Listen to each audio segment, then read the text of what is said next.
Imagine for a moment that you could step back in time not just a few decades, but thousands of years, and stand in the shadow of a monument so immense, so perfectly crafted, that it seems to defy the very passage of time itself. Picture the Great Pyramid of Giza, its limestone blocks gleaming under the desert sun, or the silent, mysterious stones of Stonehenge, standing like sentinels on the English plains. These aren't just relics of a forgotten age, they are messages, deliberate, intentional, and carved in a language meant not for their own time, but for ours.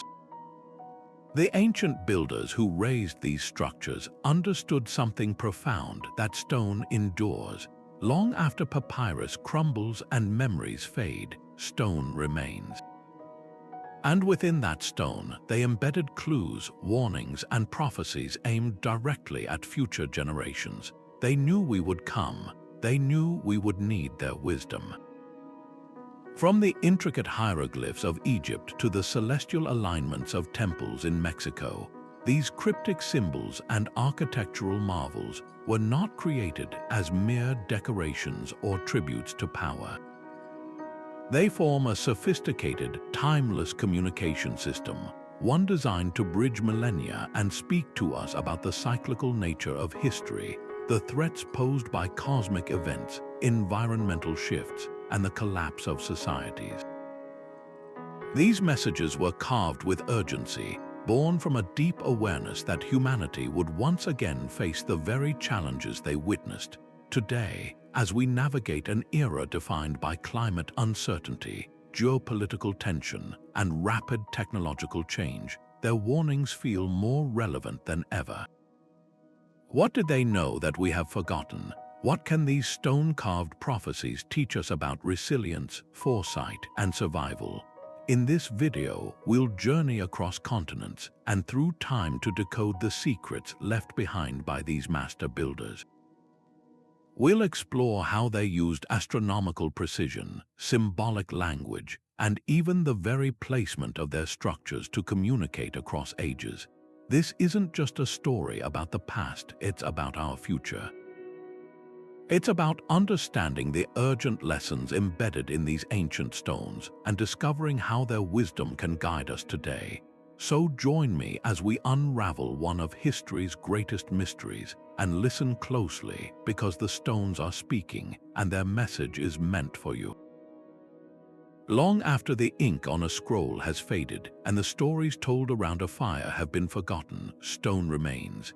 It stands silent and unyielding against the ravages of time, weather, and even war.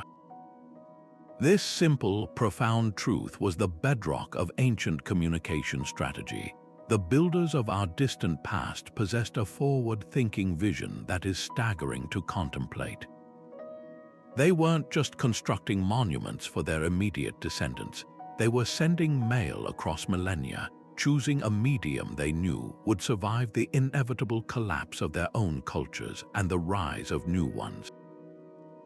This was the genesis of eternal messaging, a deliberate, calculated effort to speak to us here and now in the 21st century.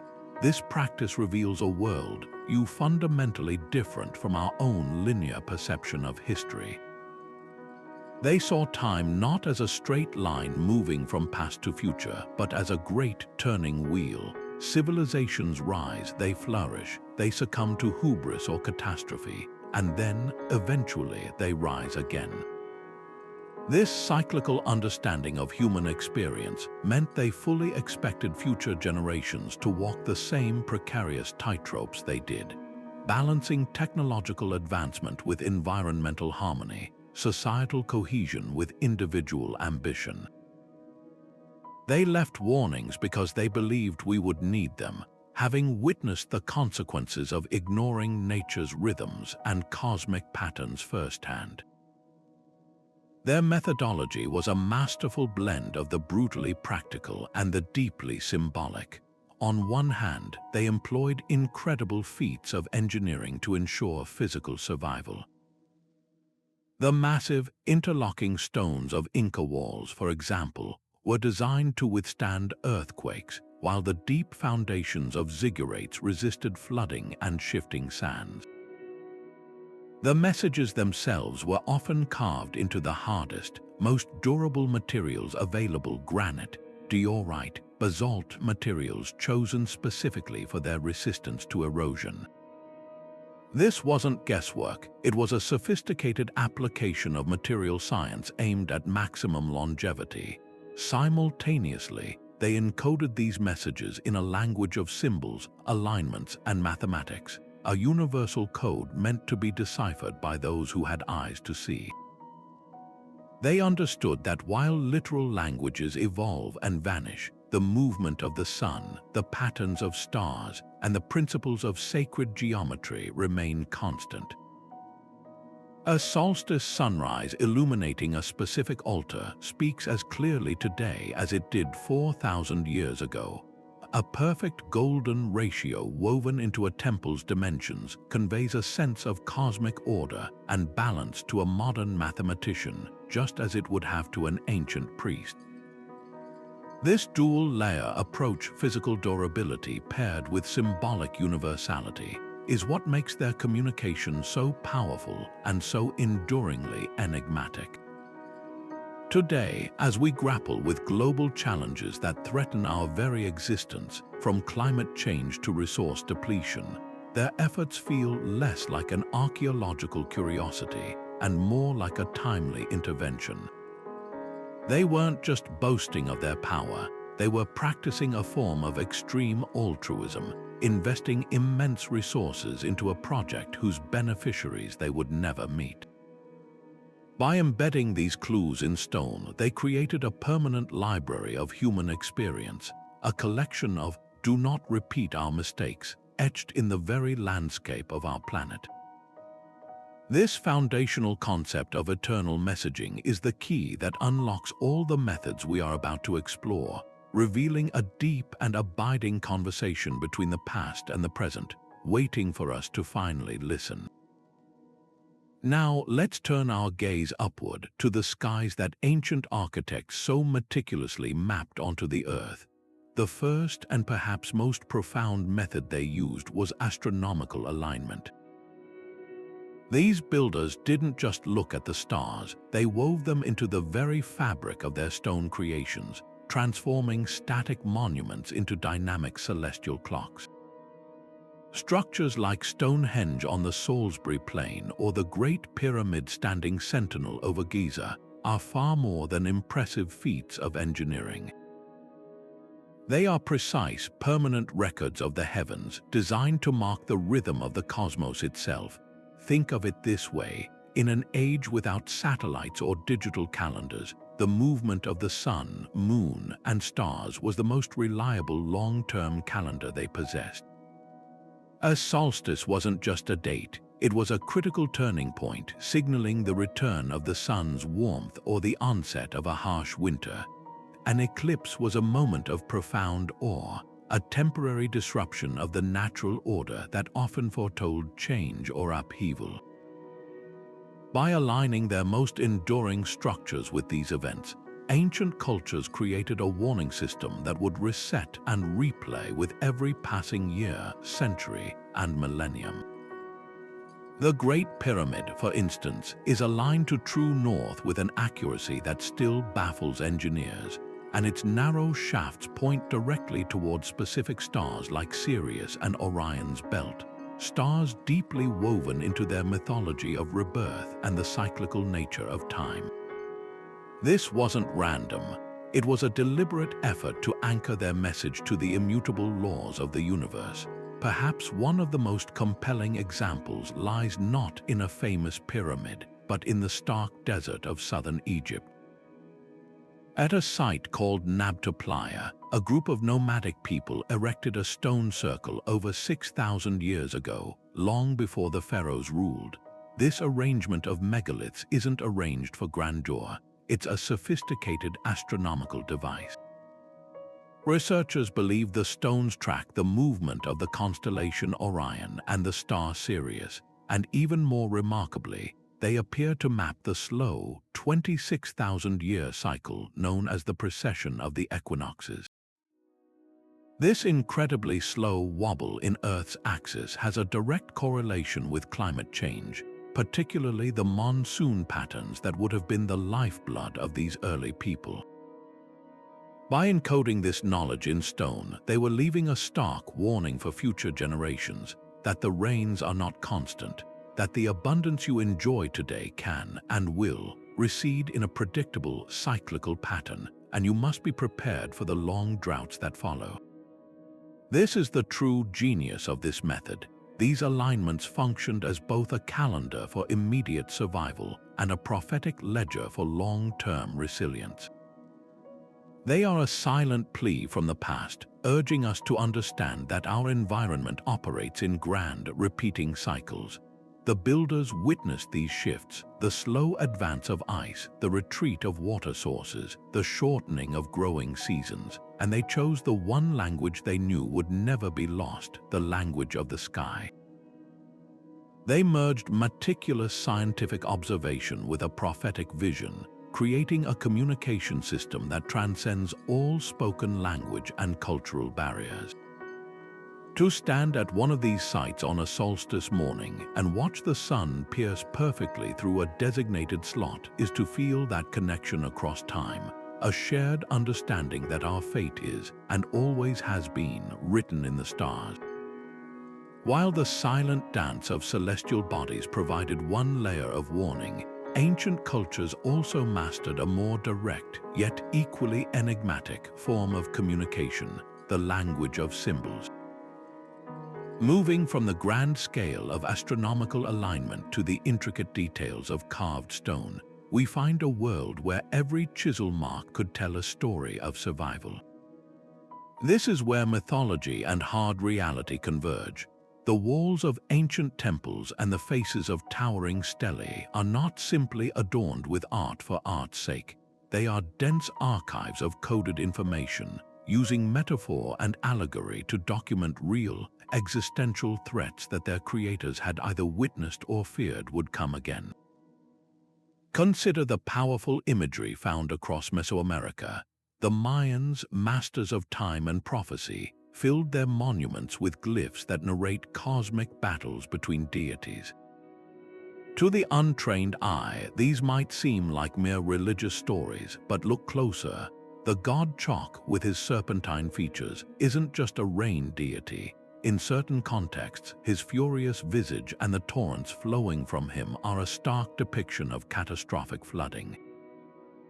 Similarly, glyphs showing a sky raining down fire or a great reptilian beast being struck from the heavens are increasingly interpreted by scholars not as pure myth, but as metaphorical records of very real events, perhaps volcanic eruptions or the terrifying spectacle of a meteor impact that scorched the earth. These stories served a dual purpose. They explained the unexplainable forces of nature to their people while simultaneously embedding a memory of the event, a permanent warning for any future civilization that might decipher their meaning. This practice of encoding catastrophe in sacred text was a global phenomenon. Far across the world, in the Temple of Edfu in Egypt, the walls tell a story that echoes this profound caution. The hieroglyphs speak of a primeval catastrophe, a devastating event that destroyed a former world. They describe a great island homeland consumed by waves and fire, a narrative that chillingly parallels the later Greek myth of Atlantis. For the Egyptians, this was not ancient history, it was a foundational lesson. By inscribing this tale of a fallen, advanced civilization onto the most durable medium they had, they were creating a permanent cautionary tale. It was a message screaming across time. This happened once. Hubris and ignorance can lead to utter ruin. Do not forget. The genius of this method lies in its inherent need for interpretation. Unlike a straightforward inscription that might say, "Beware of floods," these symbolic narratives required a key. They demanded that the viewer possess not just literacy, but wisdom, intuition, and cultural context. This filtering mechanism ensured that the messages wouldn't be trivialized or misunderstood by every passing generation. Instead, they would wait, patient and immutable in their stone canvases, for a society that had developed the knowledge and the perspective to truly understand their urgency. The symbols themselves, the serpent, the flood, the falling star, became universal archetypes of danger, a visual shorthand for catastrophe that could transcend the death of specific languages and the rise and fall of empires. This was visual storytelling at its most profound and durable, turning entire monuments into illustrated textbooks on resilience, written in a language that only the prepared could truly read. But what if the message isn't just carved on the surface, but is instead woven into the very bones of a structure? This brings us to a method that is perhaps the most subtle and intellectually tantalizing of all: architectural anomalies. We're moving beyond carvings and alignments now, into the realm of features that seem to defy logic itself, elements that appear to serve no practical purpose, or that are executed with such impossible precision that they can only be interpreted as a deliberate signal, a glitch in the matrix of ancient construction designed to make us stop and ask, why?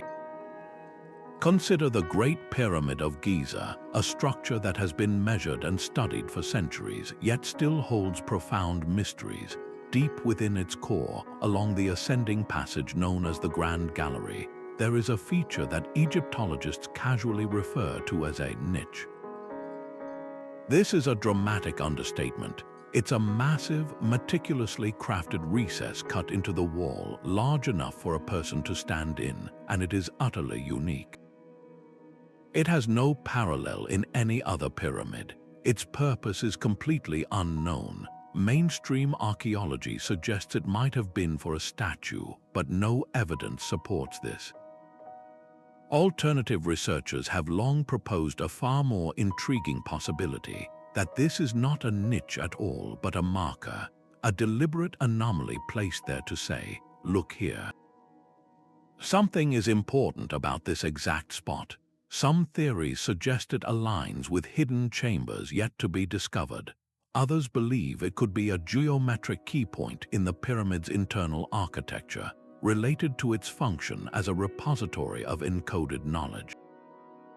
It stands as a permanent question mark in stone, an intentional irregularity begging for an explanation. This theme of purposeful imperfection or hyper-precision continues on another continent, at the mind-bending site of Pumapunku in Bolivia. Here, the stonework is so advanced it seems to defy the technological capabilities of its pre-Incan builders. We are not looking at simple blocks. We are looking at modular, interlocking components crafted from diorite and granite, some of the hardest stones on Earth, cut with laser-like precision. The surfaces are flawlessly smooth, the edges are perfectly sharp, and most curiously, they are riddled with intricate geometric cutouts, notches, and grooves that look less like decoration and more like the components of a vast, unknown machine. Many of these complex shapes are repeated with exact consistency across dozens of stones, like a standardized part system. To the modern eye, they resemble architectural drafting templates or even the symbolic language of a schematic diagram.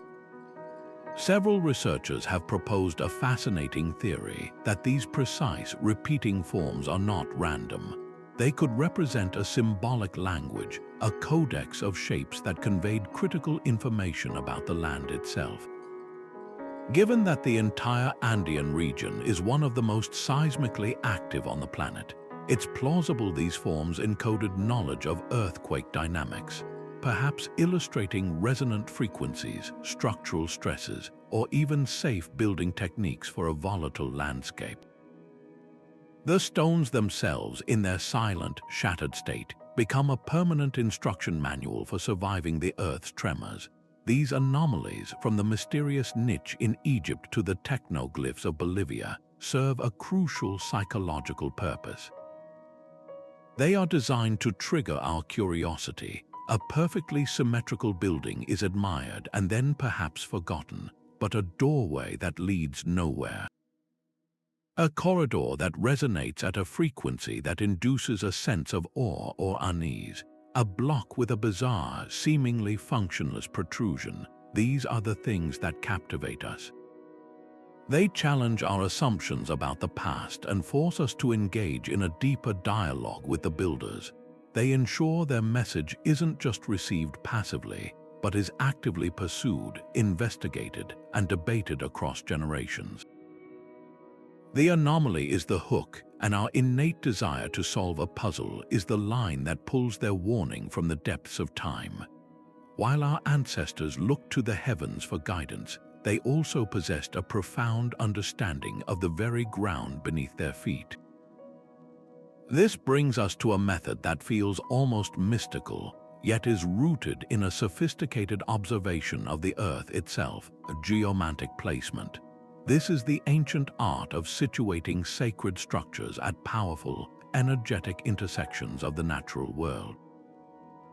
It's the idea that the location of a monument was not chosen for convenience or mere aesthetics, but was a deliberate decision to tap into the planet's own subtle forces, using the landscape as a colossal amplifier for their timeless warnings. Consider the awe-inspiring discovery of Göbekli Tepe in modern-day Turkey.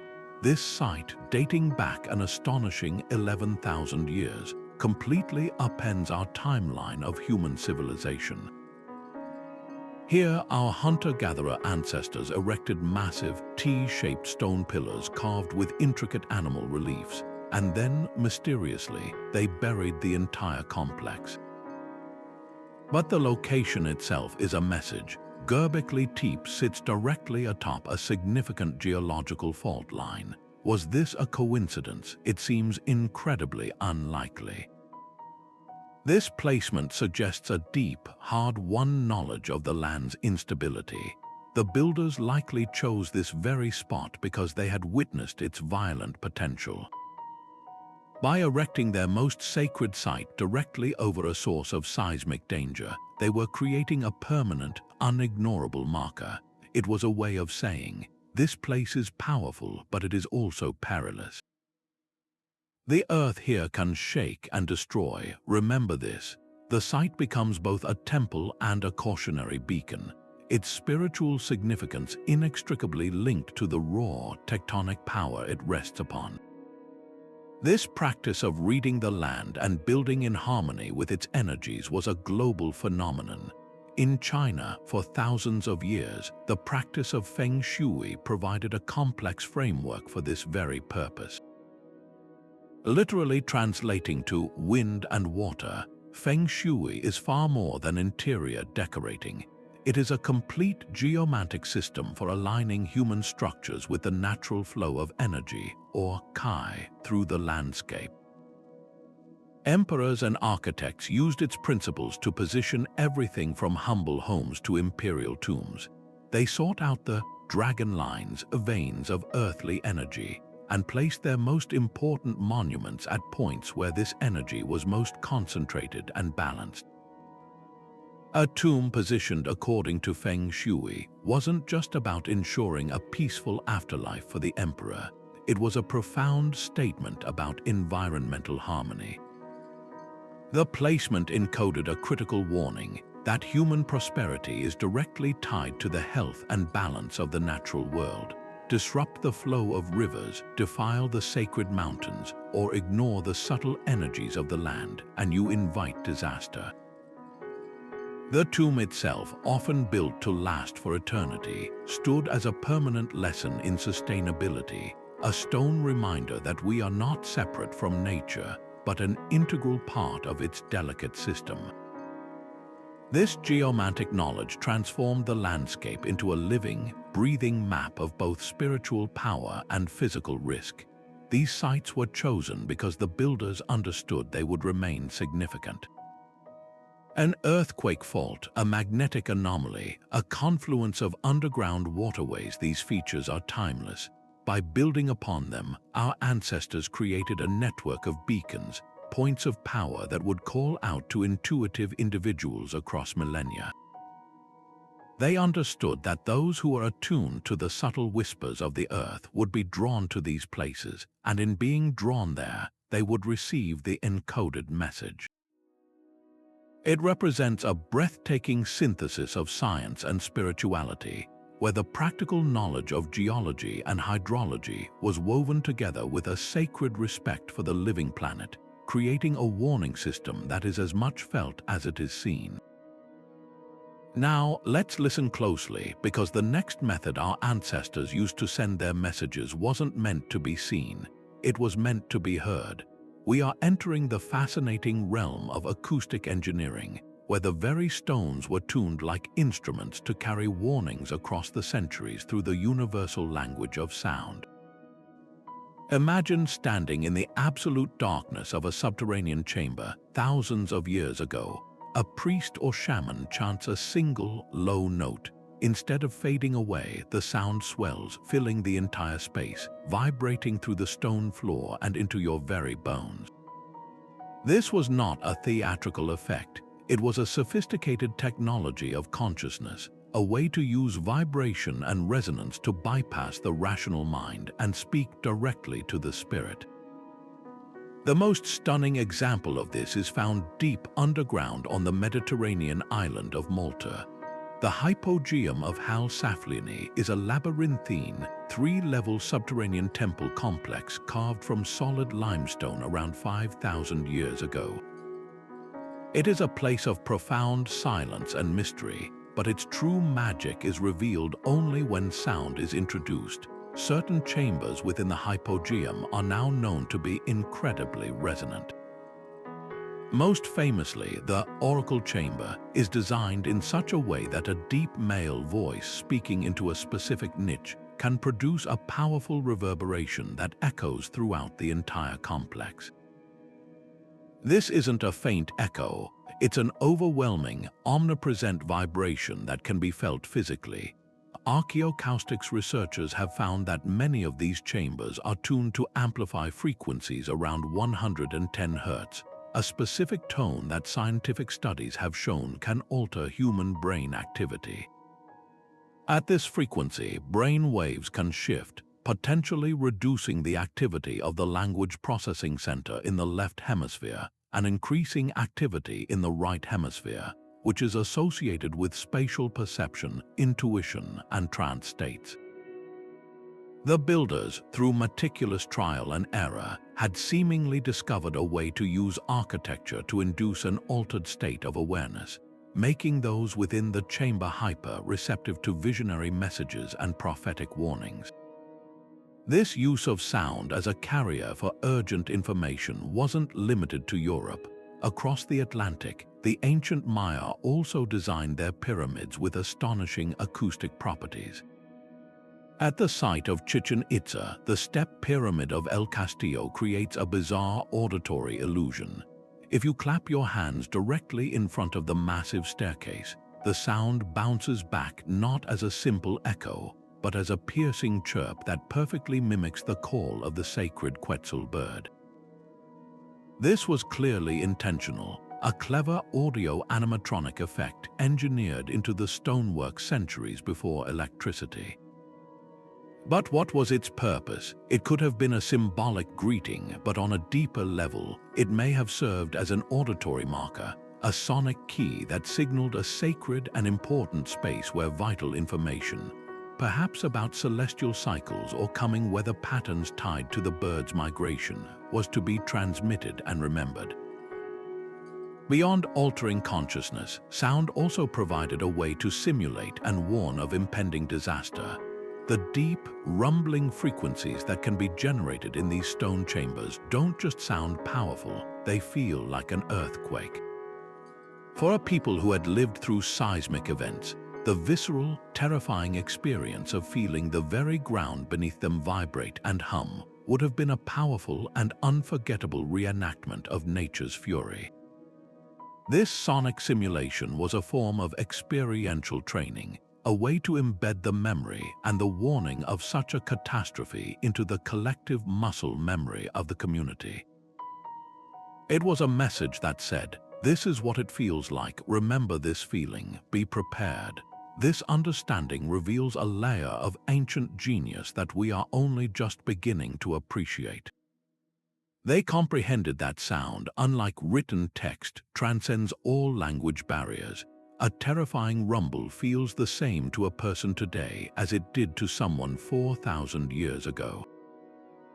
By encoding their alerts in vibration and resonance, they ensured their warnings would be understood intuitively and emotionally, felt in the gut long before they were processed by the brain, creating a direct and indelible line of communication from the past to the present.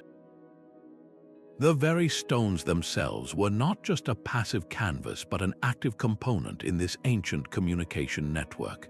Moving beyond the placement and shape of these monuments, we arrive at a method that reveals an almost alchemical understanding of the Earth's raw materials. The builders didn't just use any rock they could find. They engaged in a deliberate, sophisticated process of material selection, choosing specific stones for their unique physical and energetic properties. This wasn't mere quarrying, it was a form of geological curation, a way to imbue their messages with an extra layer of durability and even interactivity, ensuring the warnings wouldn't just survive but could potentially still function. Take quartz, for example, one of the most common minerals on Earth, yet one possessing a remarkable property known as piezoelectricity. This means that when quartz crystals are subjected to mechanical pressure or stress, they generate a small electrical voltage. Conversely, when an electrical current is applied, they vibrate at a very precise frequency. Now, consider the massive granite blocks used in monuments across the globe, from the inner chambers of the Great Pyramid to the towering obelisks of ancient Egypt. Granite is incredibly rich in quartz. Could these vast quartz-rich structures, under the immense pressure of their own weight or the tectonic shifts of the planet, be subtly recording data? Some researchers propose that these stones might act like a primitive geological tape recorder, storing information about past seismic events in their crystalline latticework, a permanent vibrational record of earthquakes that could warn future generations of a land's instability. Even if we cannot yet decode this information, the intentional choice of a piezoelectric material suggests the builders understood that stone was not inert, but alive with potential energy. This sophisticated material science extended beyond recording to wayfinding. On the windswept coast of Brittany, France, stand the thousands of Karnak stones, arranged in sprawling alignments that stretch for kilometers. While their astronomical purpose is widely debated, another fascinating property emerges when you look at the specific type of rock used. Many of these megaliths are made of a local granite that contains a significant amount of magnetite, a highly magnetic iron ore. If you were to hold a compass near these stones, the needle would often dance and deflect, pulled by the magnetic signature locked within. In an era before satellite navigation, during a future crisis where the skies were clouded by volcanic ash or the stars were obscured, these magnetic markers could have provided a reliable, earth-bound compass. A traveler knowledgeable in this secret could literally feel their way to safety by sensing the pull of these stones, following a path laid down millennia before. The monument itself becomes a dynamic map and a survival tool, its warning encoded not in symbols but in the very magnetism of its components. Of course, the most fundamental reason for material selection was the simplest and most crucial: permanence. The ancient builders were in a race against time, and they knew that a warning carved into soft sandstone would be erased by wind and rain within centuries. So they sought out the most brutally durable stones on the planet. The Egyptians, for instance, reserved diorite for their most important inscriptions. This is an incredibly hard, igneous rock, so tough that modern sculptors need diamond-tipped tools to work it. Yet they painstakingly carved detailed hieroglyphs into it, knowing that their message would withstand the sandblasting of deserts for thousands of years. Similarly, cultures across the Americas used obsidian, a volcanic glass that fractures to an edge sharper than any modern surgical steel, to create intricate artifacts and carvings. While fragile, a shattered obsidian piece can be reassembled, and its glossy, jet-black surface provides a stunning, permanent contrast for any inscription. This relentless pursuit of the hardest, most weather-resistant materials reveals a pragmatic, unwavering commitment to the mission of eternal messaging. They weren't just artists or architects, they were master geologists, intuitively understanding the hardness, density, and crystalline structure of rocks, and using that knowledge to handpick the perfect, timeless vessels for their most urgent truths. But stone and sound were not the only vessels for these ancient warnings. Perhaps the most enduring and widely accessible method was the weaving of dire prophecies into the very fabric of culture itself, through mythological narratives. While monuments stand silent, stories have legs. They travel across continents, jump between languages, and are passed from grandmother to grandchild around countless fires. Our ancestors understood the incredible resilience of a well-told tale, and they masterfully used this oral tradition to complement and reinforce the messages chiseled into rock, creating a powerful, dual-layered communication system that could survive even if the stones themselves were toppled and forgotten. Consider the most famous lost civilization of all, Atlantis. For most, it's a thrilling fantasy from Plato's dialogues, but what if we've been missing the point? Plato himself wrote that he heard the story from Solon, a Greek lawmaker who, in turn, heard it from Egyptian priests in the city of Sais. These priests allegedly showed Solon ancient temple records describing a mighty empire that sank beneath the waves in a single day and night of cataclysm. Now, strip away the philosophical allegory Plato built around it, and you are left with a stark historical claim. An advanced culture was destroyed by a sudden, massive geological event. This aligns remarkably with modern scientific understanding of the Mediterranean region, which is geologically active and has experienced catastrophic events like the volcanic eruption of Thera. The story of Atlantis, then, begins to look less like fiction and more like a mythological fossil, a cautionary tale preserved across generations, warning that no matter how great or technologically advanced a society becomes, it remains vulnerable to the immense, unpredictable forces of nature. It is a narrative time capsule, ensuring the memory of a disaster lives on long after any physical evidence on the seafloor is inaccessible. This pattern of myth-echoing geology is a global phenomenon found far from the Mediterranean. Across the southwestern United States, numerous Native American tribes, from the Hopi to the Navajo, have oral histories that describe a great flood. These aren't simple stories about a few weeks of rain. They speak of a cataclysmic deluge that reshaped the entire world. For generations, these were considered symbolic creation myths. However, modern geological investigations have uncovered something startling. There is compelling evidence that the Pacific Northwest experienced a series of colossal mega-tsunamis in the ancient past, triggered by massive landslides or seismic events. The sheer scale of these waves would have been apocalyptic, inundating coastlines and surging up river valleys for miles inland. Suddenly, the petroglyphs found in these regions, which often depict swirling waters and towering waves, take on a new, terrifying significance. They are not just symbols, they are eyewitness accounts rendered in stone and then woven into the oral history of the people. The story became the vehicle that carried the warning forward. The sea can rise up and reclaim the land without warning. The true genius of this method lies in its redundancy and emotional resonance.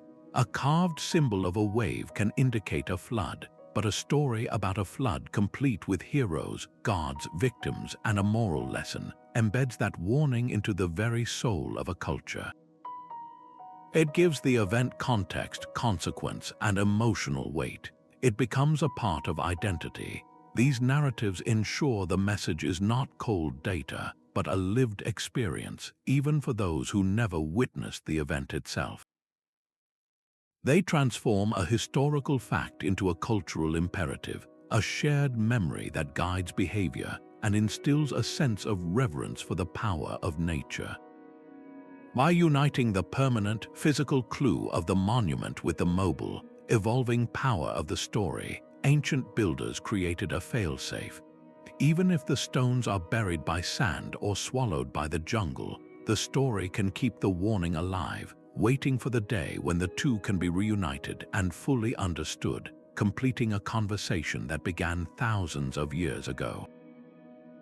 Beyond the resonant chambers and carefully chosen stones, the ancient builders employed a language that is perhaps the most universal of all, the silent, perfect language of mathematics. This was not mere calculation for structural integrity. It was a sophisticated code, a deliberate embedding of mathematical constants and geometric ratios into the very dimensions of their monuments. These patterns suggest a profound intent to communicate fundamental truths about the cosmos itself, using a vocabulary that transcends all spoken language and remains constant across millennia. Where a glyph might be misinterpreted and a story might change in the telling, the ratio of a circle's circumference to its diameter is immutable. It is the same today as it was 4,000 years ago, and it is this eternal quality that made mathematics the perfect medium for an eternal message. Consider the Great Pyramid of Giza, a structure that has been measured and analyzed for centuries. Its base perimeter, when divided by its height, gives a value extremely close to 2 times pi. This is not a coincidence of construction. It reflects a deliberate and advanced understanding of this fundamental mathematical constant. But why encode pi in a pyramid? One compelling theory is that it was a symbolic representation of the spherical nature of the Earth. The pyramid, a square base representing the 4 cardinal directions, is crowned by a peak that points to the heavens, but its proportions whisper of a planet that is round. This could be a profound warning about global, cyclical events. Just as pi is essential to calculating the dimensions of a sphere, its presence in the pyramid might be a clue pointing to planetary cycles. The wobble of Earth's axis, known as precession, or the cyclical nature of ice ages, events that affect the entire globe and require a global understanding to prepare for. This use of sacred geometry extends to the golden ratio, approximately 1.618, often denoted by the Greek letter phi. This ratio appears repeatedly in nature, from the spiral of a nautilus shell to the arrangement of branches on a tree. It is the mathematical essence of what we perceive as beautiful and harmonious. The ancient Greeks famously incorporated phi into the design of the Parthenon, believing it created a structure that was in tune with the natural order. But this pursuit of harmony might have carried a deeper, more urgent message. If a society falls out of alignment with these natural proportions, through overpopulation, environmental degradation, or societal imbalance, it risks collapse. The very presence of the golden ratio in sacred architecture could be a permanent admonition, a stone-carved lesson urging future civilizations to seek balance and live in harmony with the immutable laws of the universe, lest they face the inevitable consequences of discord. Furthermore, the repetitive appearance of specific numbers in ancient monuments across the world hints at a shared, esoteric understanding of cyclical time. The number 72, for instance, is astonishingly prevalent. The precession of the equinoxes, the great 26,000-year cycle of Earth's wobble, moves through the zodiac at a rate of 1 degree every 72 years. This number is encoded in the number of pillars at the Temple of Zeus at Baalbek. It appears in the internal geometry of Angkor Wat, and it is central to numerous Eastern philosophies. Similarly, the number 432 holds immense significance. It is a fundamental number in Vedic cosmology, relating to the duration of cosmic cycles, and it is also found in the measurements of the Great Pyramid and in Norse mythology. This global recurrence is far too consistent to be accidental. It suggests that disparate ancient cultures possessed a common knowledge of vast astronomical cycles and used these sacred numbers as a kind of shorthand to mark the turning points of these grand timelines.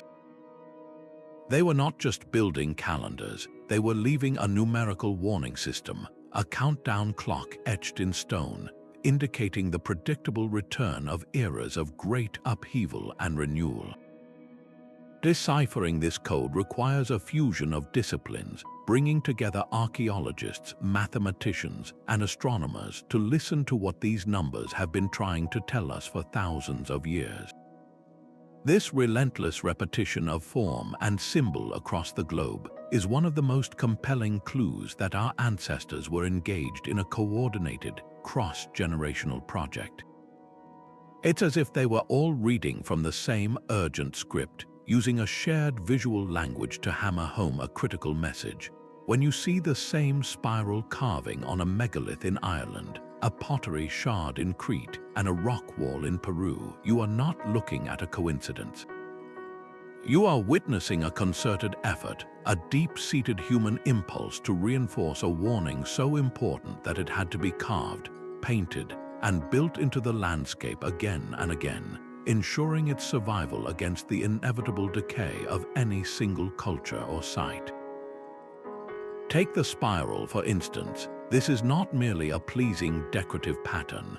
From the vast, swirling complex of Newgrange in Ireland, where it greets the winter solstice sun, to the intricate petroglyphs of the American Southwest, the spiral is a near-universal symbol. It represents a vortex, a whirlpool, a cyclone, a powerful, consuming force of nature, but it also symbolizes a journey inward, a cycle of death and rebirth. This dual meaning makes it the perfect glyph for a cataclysm. It doesn't just say danger, it says transformation through destruction. It warns of an incoming, overwhelming force while simultaneously offering a thread of hope, a path through the chaos to a new beginning. Its persistent appearance across millennia and continents suggests that the memory of such a transformative catastrophe was so deeply burned into the human psyche that it became a foundational archetype, expressed instinctively by artists and builders wherever they were. This pattern of reinforcement extends beyond art to the very shape of sacred spaces. Circular structures, from the great stone rings of Stonehenge to the kivas of the Pueblo people and the roundhouses of ancient Scotland, create a contained, cyclical environment. There is no beginning and no end inside a circle. It is a physical manifestation of a cycle, a permanent architectural reminder that time is not linear and that events are destined to repeat. The act of gathering within such a space for a ritual, a solstice ceremony to mark the sun's rebirth, or a rain dance to plead for the end of a drought, wasn't just a religious observance. It was a living rehearsal. By performing these ceremonies generation after generation, communities were actively maintaining the knowledge embedded in the stones. They were keeping the warning fresh, ensuring that even if the original meaning of the spiral was forgotten, the practice of coming together at a specific time, in a specific place shaped like a circle, would endure. The ritual itself became the vessel for the message. Nowhere is this global redundancy more starkly evident than in the universal narrative of the Great Flood. This story is so pervasive that it exists in over 500 different cultures across every inhabited continent, but the myth is only one half of the equation. The architectural evidence on the ground provides the chilling corroboration. In the Andes, we find ancient agricultural terraces built at breathtakingly high altitudes, far above any logical need for farming. In the mountains of Turkey and Armenia, we discover the ruins of entire cities, like the fascinating site of Karahan Tepe, constructed on high plateaus. Why would ancient peoples go to such incredible, back-breaking effort to build their most important sites in such inaccessible places, unless they had a powerful, collective memory of a time when the lowlands were utterly uninhabitable? These high-altitude terraces and mountain sanctuaries are not just ruins, they are a global insurance policy etched into the landscape. They are the architectural echo of the flood myth, a permanent physical instruction manual saying, when the waters rise, go to the high ground. The story kept the memory alive in the collective imagination, while the stone structures provided the tangible, undeniable proof and the practical solution. This dual-layer system of myth and monument created a fail-safe, ensuring that the warning would survive even if one method was lost to time. It reveals a profound, collective human endeavor to preserve the single most critical piece of survival knowledge our species has ever possessed. What if the most important messages from the ancient world are not carved in plain sight, but are instead waiting for us in sealed vaults, hidden away like a final exam for humanity? This brings us to a method that feels like something straight out of an adventure film: the deliberate creation of hidden chambers and time capsules. After using the skies, symbols, and stones themselves to communicate, our ancestors took a more direct approach. They physically buried records, storing the raw, unfiltered data of their experiences in containers designed to survive the ages, with instructions that they should only be opened when the world was truly ready to understand their contents. The most famous of these legends is undoubtedly the Hall of Records, said to lie somewhere beneath the pores of the Great Sphinx of Giza. The story, popularized by the mystic Edgar Cayce but rooted in much older traditions, suggests that a secret library exists there, a repository containing the complete history of the lost civilization of Atlantis, along with its advanced technology and the true history of humanity. While this sounds like fantasy, the concept is shockingly literal. The Sphinx is carved from the bedrock of the Giza Plateau, and its body is known to contain several deep, unexplored cavities and tunnels. Modern seismic surveys and ground-penetrating radar have repeatedly identified large, anomalous voids beneath and around the Sphinx, spaces that Egyptology has yet to fully investigate. These aren't just random gaps, their geometry suggests intentional construction. The builders may have created a literal time capsule, sealing scrolls on the most durable papyrus or even on thin sheets of gold within a climate-controlled chamber, hoping that one day, a society with the right tools and the right mindset would discover it and learn from their triumphs and their ultimate failure. This practice was not unique to Egypt. In the heart of ancient Mesopotamia, the great ziggurats, those massive step temple towers, were not solid structures. They were often built with a core of mud brick and an outer shell of fired brick, and within them, sealed chambers were incorporated during construction. These were not tombs for kings, but sacred safes. It is believed that priests would deposit artifacts, astronomical charts, and cuneiform tablets detailing prophecies, historical accounts of past disasters, and warnings about cyclical astronomical events. The ziggurat was more than a place of worship. It was a bank of knowledge, a fortress designed to protect its most valuable deposit information against flood, fire, and the slow erosion of time. The message was clear: this knowledge is not for daily use. It is for a future emergency, a day of reckoning when the patterns of the past begin to repeat themselves, and this archived wisdom becomes a matter of survival. This concept is known as progressive revelation, the idea that certain truths are deliberately hidden, and will only be revealed when humanity has reached a sufficient level of intellectual and spiritual maturity to handle them responsibly. It's a breathtakingly humble and forward-thinking philosophy. The ancient builders, in their wisdom, may have understood that gifting advanced knowledge to a primitive society could be more dangerous than the catastrophe they were warning about. They weren't just trying to save us from an ice age or a comet impact. They were trying to save us from ourselves, from the potential to misuse powerful knowledge. So they set a trigger. The capsules would remain sealed until we, as a species, had evolved to the point where we could discover them using our own advanced technology, like ground-penetrating radar, muon tomography, and satellite imaging. The very act of developing these tools demonstrates a level of global cooperation and scientific understanding that suggests we might finally be ready for the message.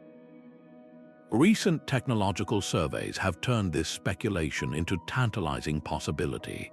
In the rose-red city of Petra, Jordan, radar scans in 2016 revealed a massive, previously unknown rectangular platform buried beneath the sands near the city's center, and later, a huge internal chamber within the iconic monastery structure itself.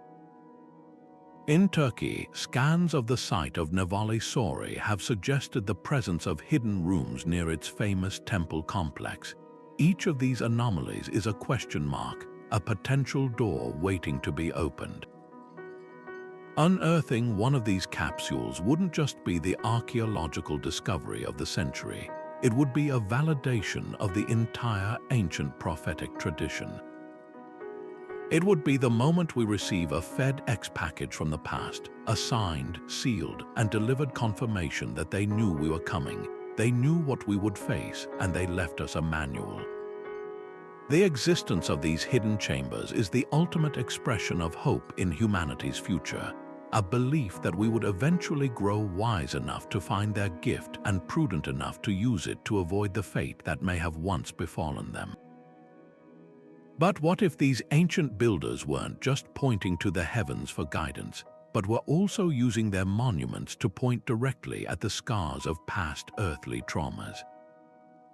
This brings us to a method that is chillingly direct, the deliberate alignment of sacred structures with the sites of catastrophic events. Imagine a civilization that has just witnessed a horror beyond comprehension, a volcano that darkens the sky for years, a meteor impact that levels forests, or a tsunami that swallows coastal cities. How do you ensure that the memory of such an event and the warning it carries is never forgotten? You don't just write about it, you build a permanent, immovable arrow in the landscape, a stone compass needle that forever points toward the source of the devastation. The most potent example of this may lie in the silent gaze of ancient Egyptian temples. For decades, researchers have been puzzled by the precise orientation of several key temples, not toward cardinal points or significant stars, but toward a distant point in the northern Aegean Sea. This direction leads directly to the island group known today as Santorini, which was, in the 2nd millennium BC, a single large island called Thera. Around the year 1600 BC, Thera experienced one of the most violent volcanic eruptions in human history. The explosion was cataclysmic, estimated to be 4 times more powerful than the famous Krakatoa event. It generated tsunamis that smashed into the northern coast of Egypt and Crete, and it ejected so much ash into the atmosphere that it caused a volcanic winter, disrupting climates and harvests across the Mediterranean for years. The event would have been seared into the cultural memory of every civilization in the region. It is no coincidence, then, that temples built in the centuries following this eruption are precisely aligned toward the now shattered caldera. This was not a random act of architecture. It was a deliberate, monumental act of commemoration and caution. By orienting these immense stone structures toward Thera, the Egyptian priests and architects were creating a permanent memorial. They were saying, "Look there, remember what happened there. That force of nature is not gone. It is merely sleeping, and it could happen again elsewhere." The temple itself becomes a giant surveying marker, a piece of ritual cartography that maps a past disaster onto the present landscape, ensuring that no future generation could ever fully forget the existential threat lurking just beyond the horizon. This practice of geographical warning was not confined to the Old World. Across the Atlantic, on the vast coastal plain of the eastern United States, lies one of the most perplexing geological features on Earth, the Carolina Bays. These are not marine inlets, but hundreds of thousands of elliptical, sandy depressions, all uniformly aligned in a northwest to southeast direction. The prevailing scientific theory suggests they were formed by a swarm of meteorite or comet fragments that struck the area in a glancing blow approximately 12 to 15,000 years ago. The impact would have been apocalyptic, unleashing firestorms, mega tsunamis, and a dramatic shift in climate that could have contributed to the extinction of North American megafauna like mammoths and mastodons. What makes this relevant to our search for ancient warnings is the rock art found in the region. Native American tribes, including the ancestors of the Lumbee people, have inhabited this area for millennia. Numerous petroglyph sites feature startlingly consistent imagery, concentric circles with radiating lines, strikingly similar to the way a splash forms when an object strikes water. Other carvings depict beings with radiating headdresses, often interpreted as spirits, but which could also be a symbolic representation of the intense heat and light of an incoming impactor. Most intriguingly, the placement of these petroglyphs often seems to reference the alignment of the bays themselves.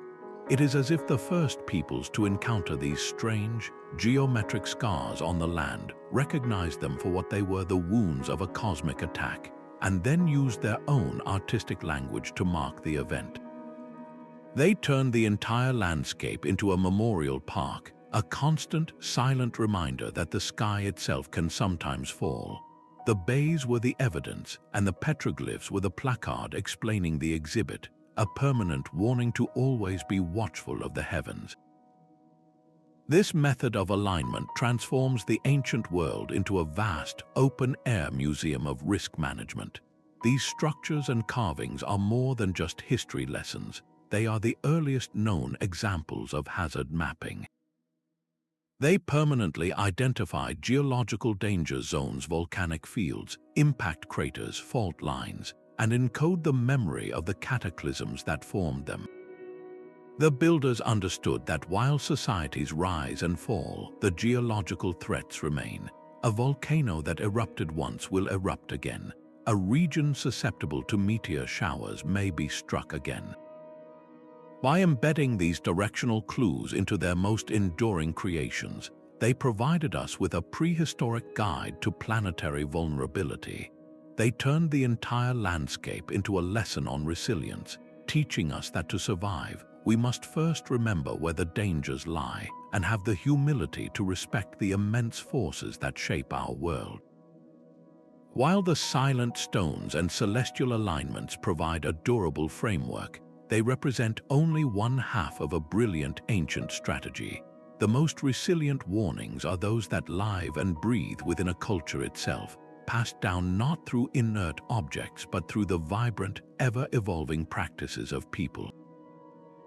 This is the realm of cultural continuity, where urgent messages are woven into the very fabric of daily life, seasonal celebrations, and sacred rites.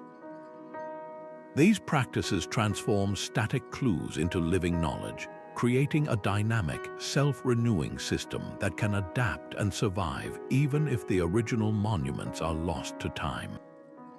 It's the difference between finding a single, ancient instruction manual and being part of a family that has recited its most important lessons around the dinner table for 1,000 years. A stunning example of this living library exists with the Dogon people of Mali in West Africa. For centuries, their most profound astronomical knowledge was not written down, it was performed. Their intricate understanding of the star system Sirius, including its dense, invisible companion star now known as Sirius B, is central to their cosmology. This wasn't casual stargazing. They knew this dwarf star has a 50-year elliptical orbit, a fact modern astronomy only confirmed with powerful telescopes in the 19th century. The Dogon preserved this complex data through a magnificent generations-long cycle of ceremonies, most notably the Sigwi ritual, which is held once every 60 years, approximating the orbital period of Sirius B. During this immense festival, masked dancers reenact the creation of the world and the arrival of knowledge from the Sirius system. The ceremony is a massive communal mnemonic device. By participating in the Sigwi, each new generation doesn't just hear about Sirius. They dance its orbit, they sing its stories, and they wear masks that symbolize its celestial dance.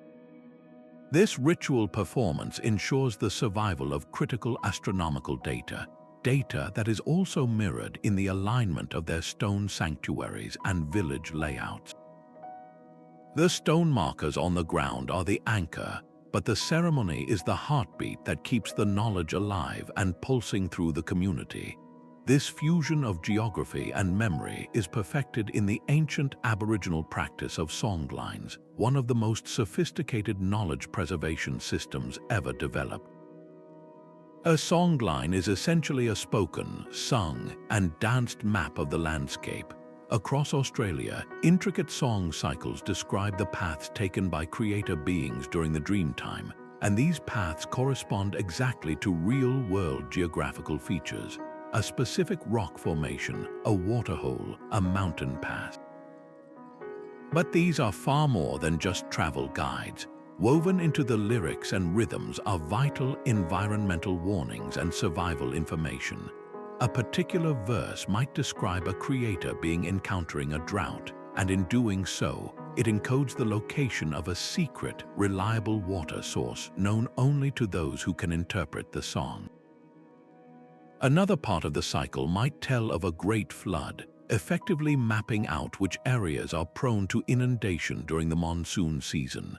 The songline is both a spiritual narrative and a practical, hyper-accurate emergency manual. To walk the land while singing the song is to engage in a continuous, interactive dialogue with the wisdom of ancestors.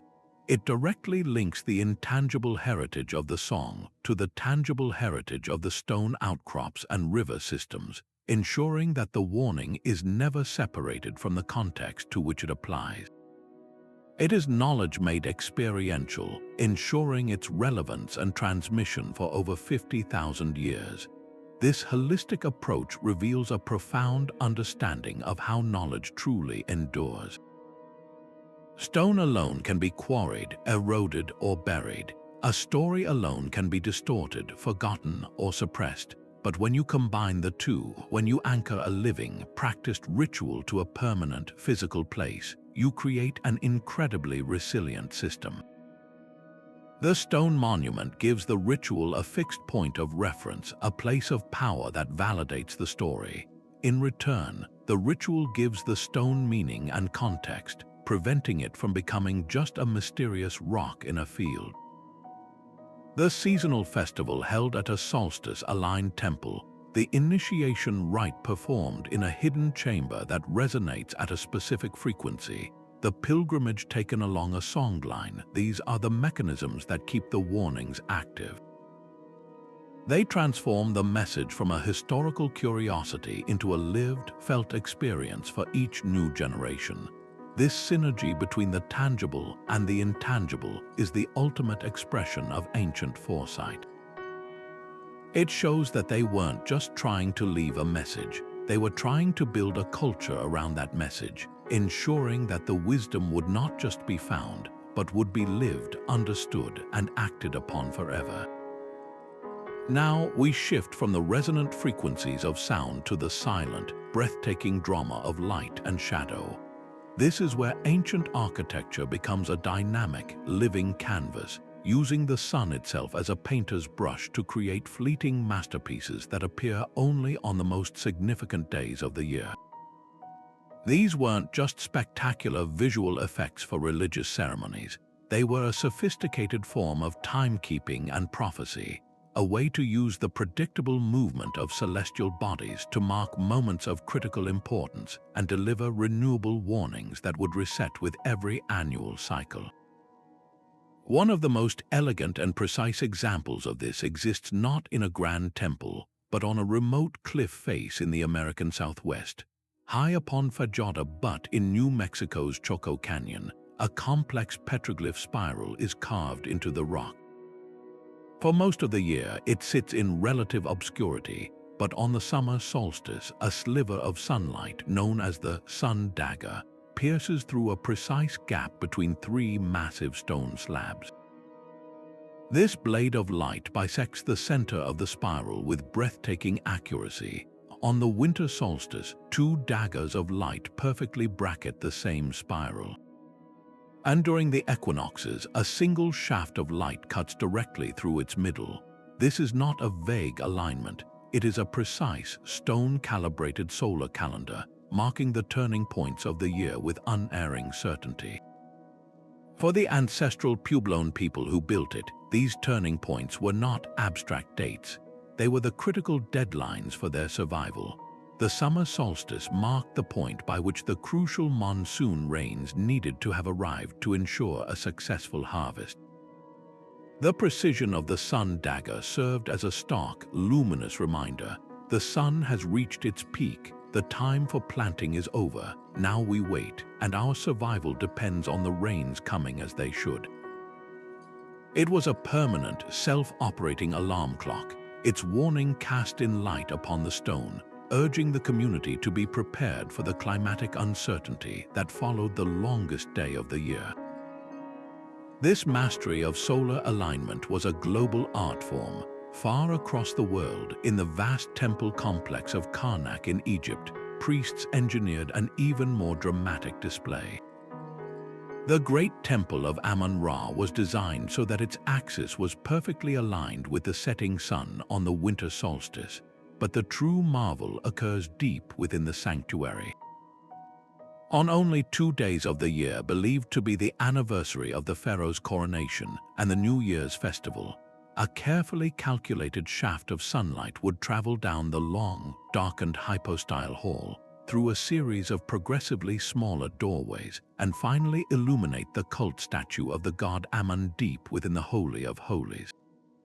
For the rest of the year, this innermost chamber remained in perpetual, sacred darkness. This fleeting moment of illumination was a powerful piece of political and spiritual theater, but it also carried a deeper, prophetic message. It physically demonstrated the connection between the divine ruler, the cyclical rebirth of the sun, and the continued fertility of the land. The message encoded in this beam of light was one of cosmic order and balance, or MAD. It warned that this harmony was not guaranteed. It required the pharaoh's rightful rule and the people's piety to be maintained. If the light failed to appear on the correct day, it would have been interpreted as a catastrophic omen, a sign that the cosmic balance was broken and that hardship, perhaps famine or disorder, was imminent.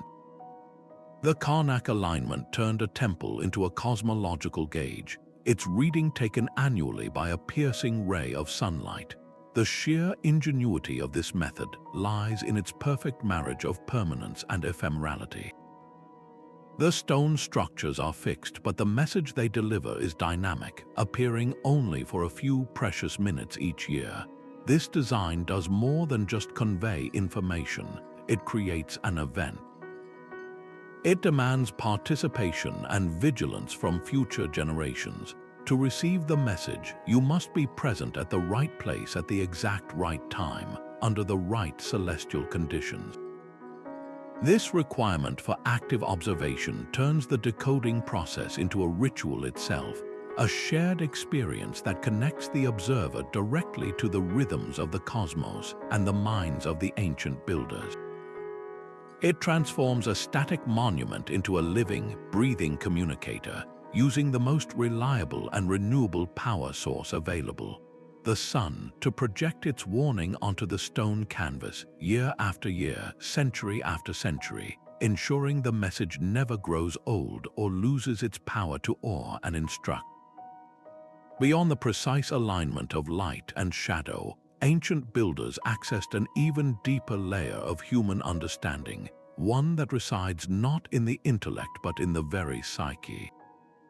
They communicated their most urgent warnings through a language of symbols so fundamental, so ingrained in the human experience, that they feel familiar to us even when we encounter them for the very first time.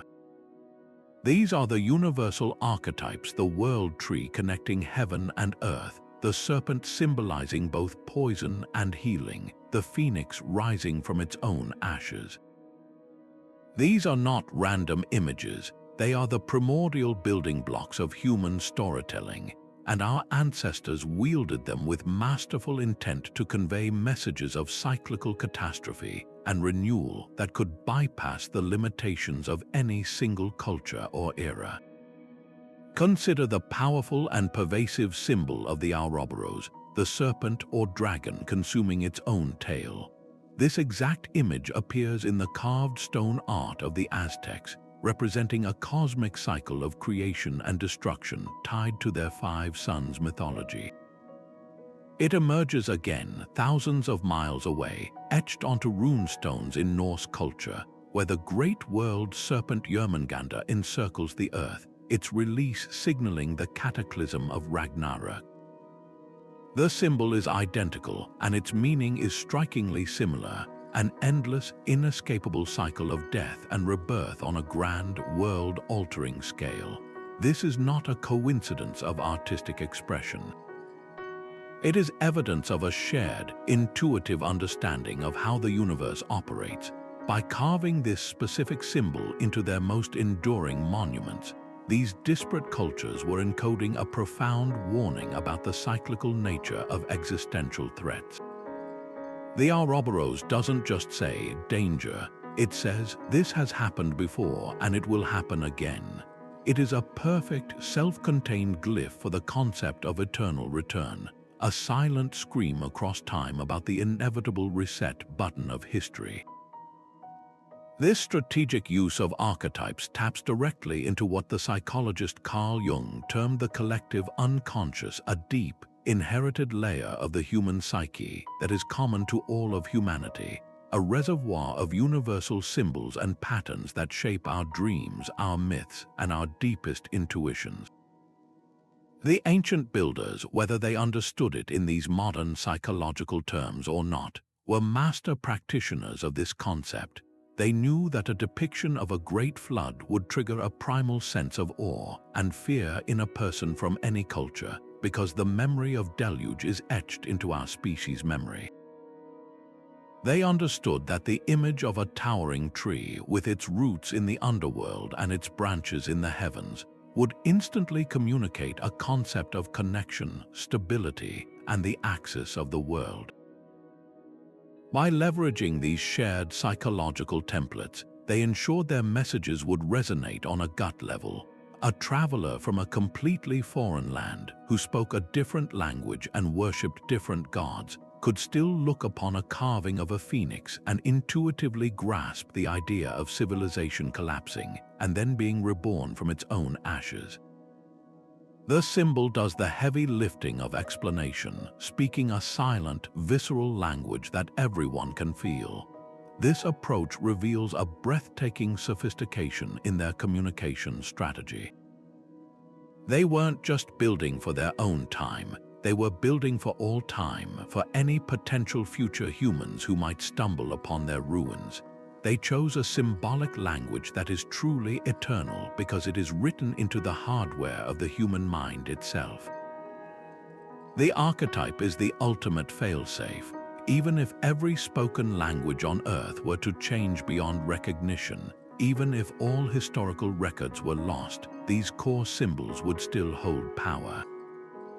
They would still whisper their ancient warnings directly to the subconscious, urging us to look up from our immediate concerns and consider the great turning wheels of cosmic and geological time.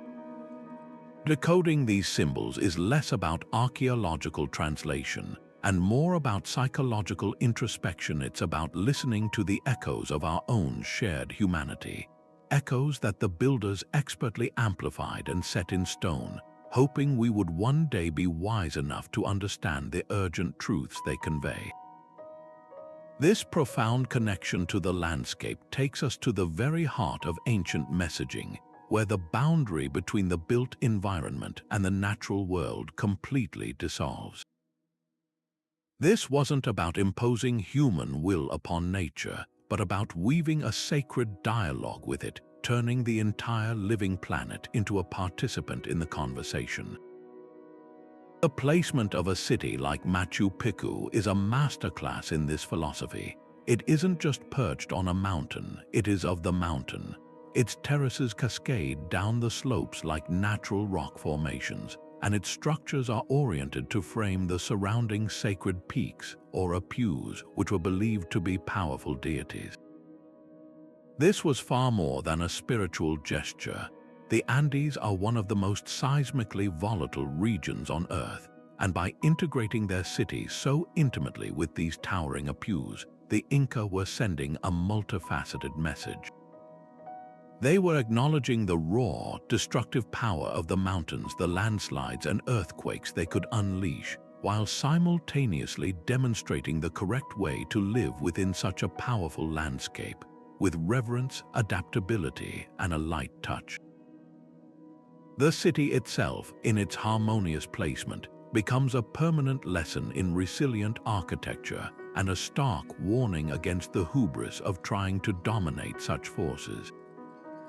It says, we must build with the mountain, not upon it, for its power is absolute. This principle of contextual warning is echoed powerfully wherever ancient peoples interacted with water. Across the globe, from the canyons of the American Southwest to the river valleys of Australia, rock art depicting great deluges and mythical water serpents is consistently found in the most vulnerable locations, carved onto cliff faces overlooking river basins, painted on shelter walls within flash flood zones, and etched near coastlines susceptible to tsunamis. The message here is immediate and visceral. You are not looking at a generic myth in a book, you are standing in the exact spot where the water would rise. A carving of a towering wave on a cliff 20 feet above a riverbed isn't just a story. It's a historical high water mark, a permanent sign that says, the water reached here. Do not build your home below this point. This transforms the warning from an abstract tale into a specific, geographically anchored survival instruction. The environment itself corroborates the story, and the story gives meaning to the landscape scars, creating an unbreakable feedback loop between culture and nature. This symbiotic relationship elevates these sites from mere monuments to vital components of a larger, living ecological narrative. An ancient structure becomes a node in a network of meaning that includes the mountain it sits on, the river that flows beside it, and the storms that gather above it. They cannot be fully understood in isolation, hauled off to a museum. Their power and their message are inextricably linked to their location. This holistic view reveals a depth of ancient wisdom we are only now beginning to fully appreciate. They understood that a warning about earthquakes is only meaningful if it is delivered in an earthquake zone. A prophecy about drought is only urgent if it is told in a desert. By physically tethering their messages to the very sources of the danger, they ensured the information would remain perpetually relevant and contextually precise. The mountain that shakes, the river that floods, these are not just backdrops. They are active narrators in the story, continuous reminders that the forces which shape the past are still present, still powerful, and must forever be respected. While our ancestors mastered the languages of light, sound, and symbol, they also employed a far more direct, yet infinitely more enigmatic form of communication, the deliberate creation of linguistic puzzles. This method moves beyond universal archetypes and into the realm of specific, encrypted knowledge, using the complexity of language itself as both a lock and a key. Imagine a message so vital that its creators did not want it to be easily understood by every passing generation. They wanted to ensure it would only be revealed to a society that had earned the right to understand it, one that had developed the intellectual maturity, collaborative spirit, and technological prowess necessary to handle its profound implications. This is the world of forgotten scripts and undeciphered codes, where the warning is not just in the message, but in the monumental effort required to read it. Consider the great unsolved puzzles that still taunt linguists and historians today. The Voynich manuscript, a book from the 15th century filled with bizarre, otherworldly plant illustrations and written in a unique script that has defied every attempt at decryption for centuries. Or the ancient Minoan script known as Linear A, etched onto clay tablets across Crete, its meaning completely lost after the collapse of their Bronze Age civilization. For generations, these have been viewed as fascinating academic curiosities. But what if we've been looking at them through the wrong lens? What if their indecipherability is not a flaw, but the entire point? The builders may have used these complex ciphers as a sophisticated filtering system. A simple warning carved in a known language could be read, misinterpreted, and then forgotten by a society not yet ready to comprehend its true scale. But a message locked in an unbreakable code would remain pristine, protected by its own complexity, waiting for the precise moment in human development when we had assembled the collective brainpower to crack it open. The puzzle itself becomes a test, a barrier designed to only grant access to those who have reached a certain cognitive and cooperative milestone. The most famous example of such a key is, ironically, an artifact that was created to be understood, the Rosetta Stone. This granodiorite stele was the product of a very practical need for the Ptolemaic rulers of Egypt to communicate a decree to a multilingual populace. It presented the same text in three scripts, ancient Greek, Demotic, and Egyptian hieroglyphs, but its true, unintended genius was as a gift to the future. For centuries, scholars had gazed upon the hieroglyphs covering Egyptian temples and tombs, believing them to be purely mystical symbols. The Rosetta Stone provided the critical translation key, finally allowing the 19th century scholar Jean-François Champollion to crack the code. And what did they find once they could read the sacred writing? Alongside tales of pharaohs and gods were descriptions of real events, references to low Nile floods that brought famine, to periods of darkness and upheaval, to the chaos that follows when the natural order is disrupted. The Rosetta Stone didn't just unlock a language, it unlocked an ancient archive of historical calamities, a library of stone that was suddenly screaming its warnings across the millennia in a voice we could finally understand. This concept transforms the act of decoding from a mere academic exercise into a profound test of a society's readiness. The ancient builders, in their incredible foresight, may have believed in the progressive evolution of human intellect. They understood that the tools needed to unravel their most complex ciphers, advanced linguistics, comparative analysis, computational power, and global collaboration, would only emerge in a world that was itself becoming more interconnected and intellectually sophisticated. The ability to solve the puzzle is proof that the solver has reached the necessary level of development to handle the message responsibly. It's a built-in safety mechanism, ensuring that a warning about a cyclical comet, for instance, isn't delivered to a culture that lacks the astronomical knowledge to identify the comet or the global infrastructure to prepare for its potential impact. The message waits for its moment, protected by its own complexity, until we have grown wise enough to invite it in. This approach demands a fusion of disciplines that is uniquely modern. Cracking these codes isn't just a job for a lone linguist in a dusty library anymore. It requires cryptographers, computer scientists, historians, and astronomers to work in concert, each bringing a piece of the puzzle to the table.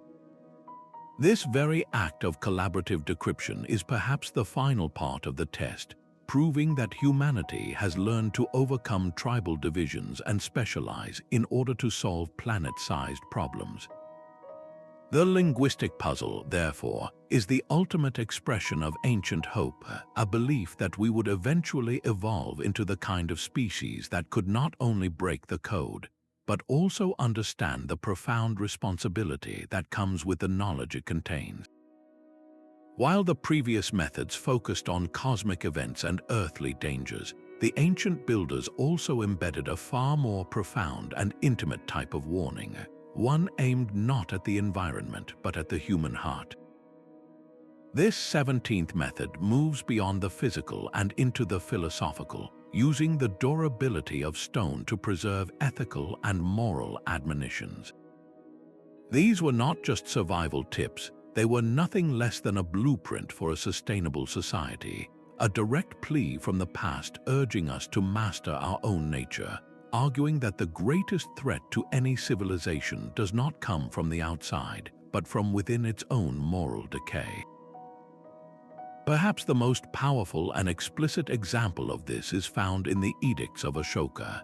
In the 3rd century BCE, after witnessing the horrific carnage of his own military conquests, the Indian Emperor Ashoka underwent a profound spiritual transformation. He converted to Buddhism and embarked on a stunningly ambitious project. He had his new philosophy of moral governance carved onto massive stone pillars and rock faces across his vast empire, from present-day Afghanistan to Bangladesh. These weren't boasts of victory, they were confessions and instructions. The edicts passionately advocate for non-violence, compassion towards all living beings, respect for elders, religious tolerance, and justice for his subjects. But they go even further into what we would now call environmental ethics. Ashoka specifically calls for the protection of forests, mandates the planting of shade trees along roads, and orders the digging of wells for both people and animals. He even lists species of animals that are not to be hunted or slaughtered. This is a holistic vision of a stable society, one that recognizes that a kingdom cannot thrive if its people are at war with each other, or if its rulers are at war with the natural world that sustains them. The pillars themselves, standing for over 2 millennia, are a permanent rebuke to tyranny and short-sighted exploitation.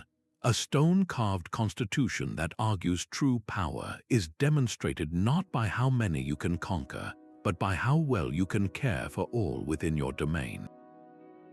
This understanding that moral failure invites cosmic consequences was a global theme. Across the ocean, in the lush rainforests and highlands of Mesoamerica, cultures like the Maya and the Aztecs developed intricate cosmological views where human behavior was directly tied to the stability of the world. Their codes of conduct, often inscribed on stelae and temple walls, warned that societal sins, greed, deceit, disrespect for the gods, and violence would not merely lead to social unrest, but to tangible, physical retribution from the gods themselves. This retribution took the form of the very disasters we've discussed: drought, famine, earthquakes, and floods. A prime example can be found in the Mayan belief in the cyclical destruction and renewal of world ages. Each previous age was said to have ended because of the flaws of humanity. The Popol Vuh, the sacred Mayan text, describes how the gods sent a great flood to wipe out a race of wooden people who had forgotten to honor their creators. This was not a random punishment. It was a direct consequence of moral and spiritual failure. The warning was clear: ethical living is not a separate spiritual practice. It is a fundamental requirement for ecological and societal survival.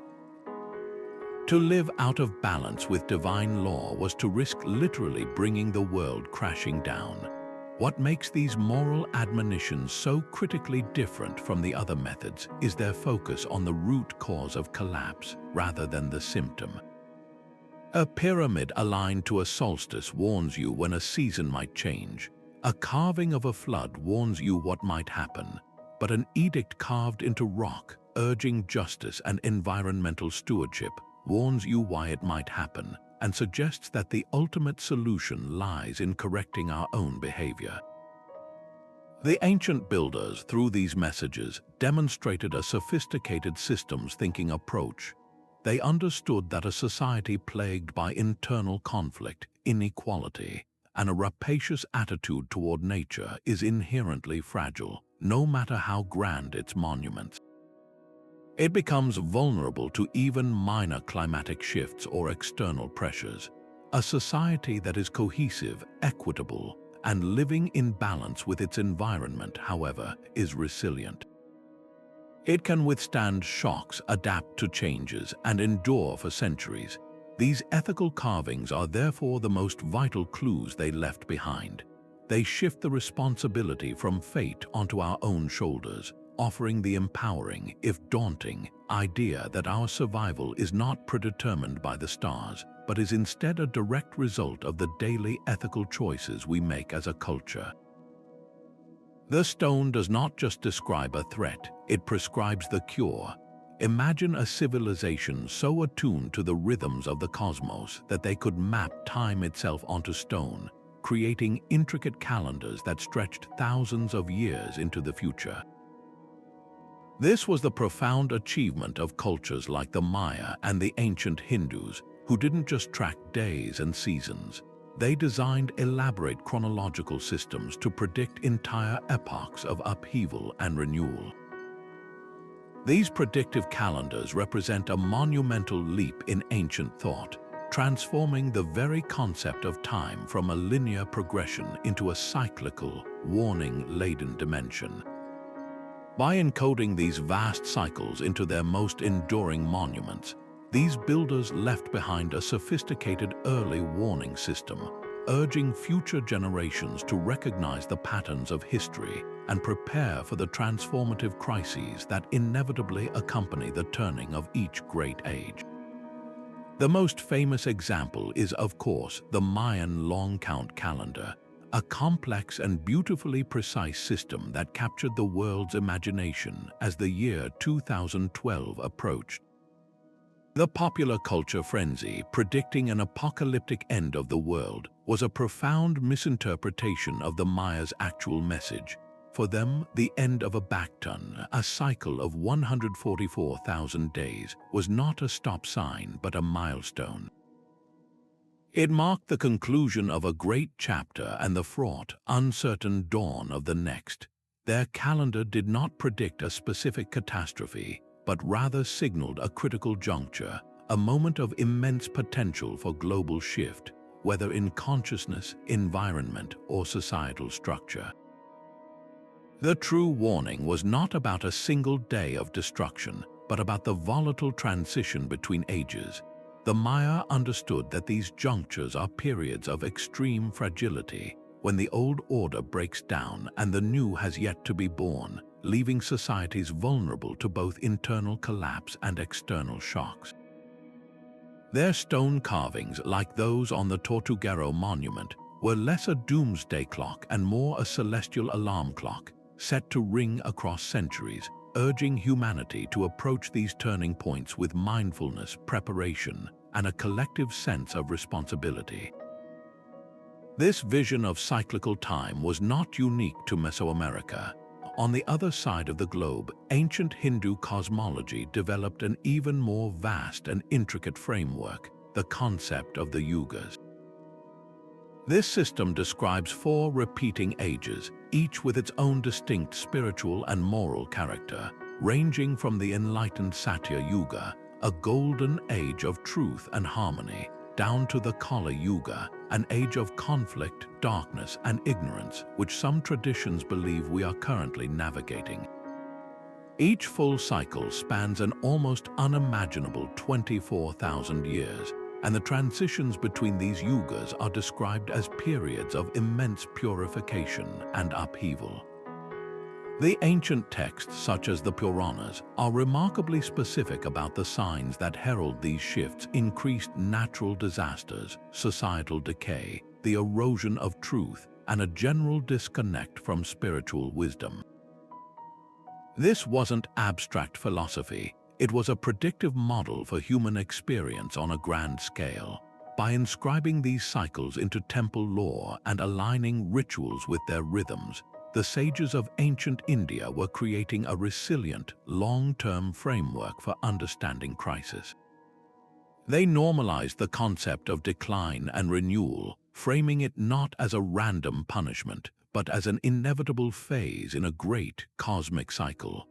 This perspective itself is a form of preparation, offering a roadmap that helps societies contextualize their struggles and anticipate the eventual return to balance. The sheer ambition behind these calendars reveals a sophisticated understanding of risk that is deeply relevant today. These ancient timekeepers were essentially the first futurists, using their precise astronomical observations to model long-term patterns. They identified recurring celestial events with potentially terrestrial consequences, such as grand solar minima periods of reduced solar activity linked to global cooling and famine, or the slow precession of the equinoxes, which influences climate over millennia. By marking these cycles on their stone stelae and aligning their temples to them, they were creating a permanent repository of data. A priest thousands of years later could consult the calendar and the aligned architecture to know that a period of climatic instability or decreased rainfall was statistically due, allowing the community to store extra grain, manage water resources more carefully, or avoid conflict. This was predictive analytics carved in stone, a way of using the past to proactively navigate the future. It demonstrates a mindset that is both deeply practical and profoundly spiritual, viewing time not as a river carrying them helplessly along, but as a great turning wheel whose patterns could be learned, respected, and prepared for. Ultimately, these predictive calendars are among the most powerful and compassionate messages left to us by the ancient world. They are a testament to a worldview that saw humanity as an integral part of a living, breathing, and cyclical cosmos. The builders did not see themselves as masters of time, but as its humble students. Their great stone calendars are a gift of foresight, an urgent plea from the past reminding us that history rhymes, that crises are cyclical, and that forewarned is forearmed. They encourage us to lift our gaze from the immediate emergencies of the present and consider the larger arcs of time, to look for the patterns that repeat and prepare for the great turning points that lie ahead. In an era of short-term thinking and quarterly reports, this long-term, cyclical perspective may be the most vital warning they ever left behind. A call to plan not just for our own lifetimes, but for the cycles of ages yet to come. After exploring the grand cosmic cycles and ethical admonitions carved in stone, we now turn to a method that is strikingly direct and deeply human: the deliberate, purposeful burial of everyday objects. This is not the hidden treasure of a king, but something far more profound: a time capsule of catastrophe, a collection of ordinary items sealed within the very foundations of a structure, left as a stark, tangible warning for anyone who would dig into the earth in the far future. Where astronomical alignments speak the language of the gods and symbolic carvings rely on interpretation, artifact deposition delivers its message with the gut-wrenching force of physical evidence. It is the ancient equivalent of pressing a victim's personal effects into your hands and saying, "This happened to them, do not let it happen to you." The most powerful examples of this are not even intentional deposits, but were created by disaster itself. The ruins of Pompeii in Italy and Akrotiri on the Greek island of Santorini are archaeological gifts of unparalleled horror and insight. In both cases, a sudden, violent volcanic eruption did not just destroy these towns, it freeze-dried them in a single, catastrophic moment. The ash and pumice that rained down sealed everything beneath it, preserving the poignant final seconds of daily life with heartbreaking clarity. A loaf of bread sits forever in an oven, a family's prized pottery lies shattered on the floor where it fell, and the famous casts of the victims themselves capture their final, futile attempts to shield themselves from the pyroclastic flow.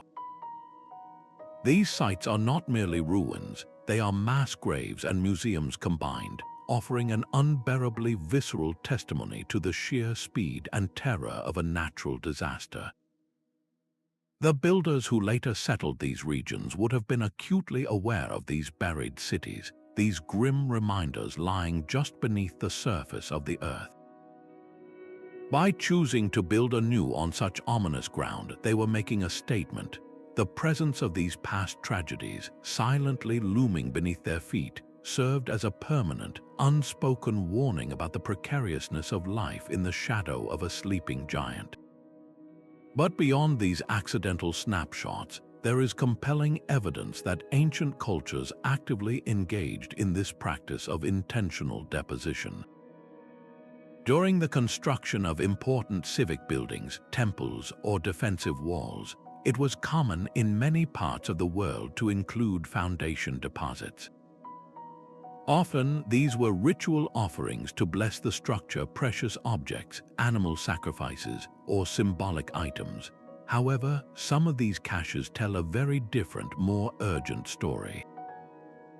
Imagine the builders of a new city wall, not including gold or jewels, but instead carefully placing a collection of broken, scorched pottery, a set of fire-warped tools, and the fractured bones of animals into a pit before the first stone is laid. This is not an offering for prosperity, it is a curated collection of evidence from a past disaster. It is a literal, physical record of a famine, a fire, or an invasion, embedded into the very bones of the new construction. The message to future generations is unmistakable. We are building this wall because this broken pottery, these charred bones, is what happened when we were last unprepared.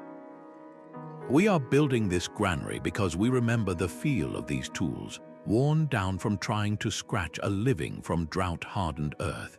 These deposits transform a building's foundation from a simple slab of stone into a historical archive, its first layer containing not dirt, but a lesson written in the artifacts of survival and failure. This method provides something that no prophecy or alignment ever could: irrefutable credibility. A story about a great flood can be dismissed as a myth. A carving of a falling star can be explained away as symbolism, but holding the actual skeleton of a child who perished in a volcanic eruption, or the actual cooking pot that was dropped and abandoned during a sudden attack, carries an emotional and factual weight that silences skepticism. It grounds the ancient warning in the brutal reality of forensic evidence.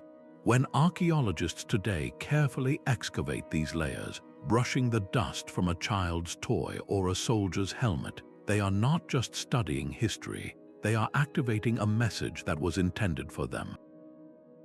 They are fulfilling the ancient builders' hope that someone, someday, would uncover this physical proof and use it to reconstruct not just the event, but the human cost of that event. This makes the warning infinitely more powerful. It is no longer an abstract prediction. It is a personal story of loss. By connecting us directly to the lived experience of individuals from thousands of years ago, artifact deposition bridges the gap between the ancient and the modern with shocking intimacy. It allows us to touch the past, and in doing so, to feel the urgency of its message reverberate through our own hands. making the lessons of history not just intellectual concepts, but visceral imperatives for our own future. While we have explored how ancient cultures mapped terrestrial dangers and encoded ethical lessons, their gaze was perpetually drawn upward to the infinite canvas of the night sky. This 20th method reveals a sophisticated practice of cosmic event recording, where our ancestors acted as the first astrophysicists, meticulously documenting celestial phenomena to create a permanent archive of warnings about the profound influence of the heavens on earthly affairs. They understood that the sky was not a separate, tranquil realm, but an active and sometimes volatile participant in human destiny, and they used the most durable medium available to ensure we would not forget this critical connection. A breathtaking example of this celestial record-keeping can be found in the Kimberley region of northwestern Australia, where Aboriginal peoples have preserved their knowledge for tens of thousands of years. Here, the iconic Wandjina figures gaze out from rock shelters with large, dark eyes and halos of radiating lines, often painted against backgrounds of swirling rain and clouds. For generations, these powerful beings were understood as cloud and rain spirits, central to the creation stories and seasonal cycles of the region. However, a fascinating and compelling interpretation, supported by cross-cultural analysis of cosmic events, suggests these figures may represent something even more profound. Some researchers propose that the distinctive form of the Wandjina, its luminous, haloed head and its association with dramatic weather, bears a striking resemblance to the appearance of a brilliant comet or a supernova, an exploding star so bright it can be visible even during the day. If this interpretation holds, it would mean the artists were documenting a specific, catastrophic celestial event that they witnessed, an event so powerful it became woven into their very understanding of the world's creation.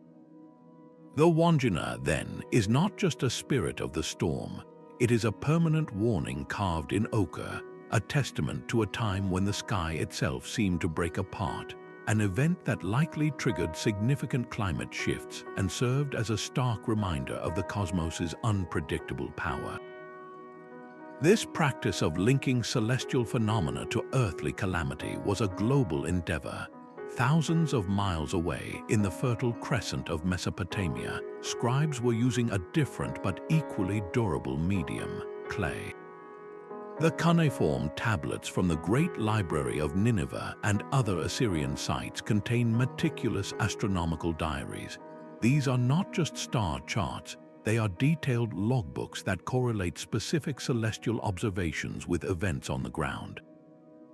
One tablet famously describes a comet sighting, noting its path and brilliance, and then directly links its appearance to a period of devastating famine that followed, or to the outbreak of a major war.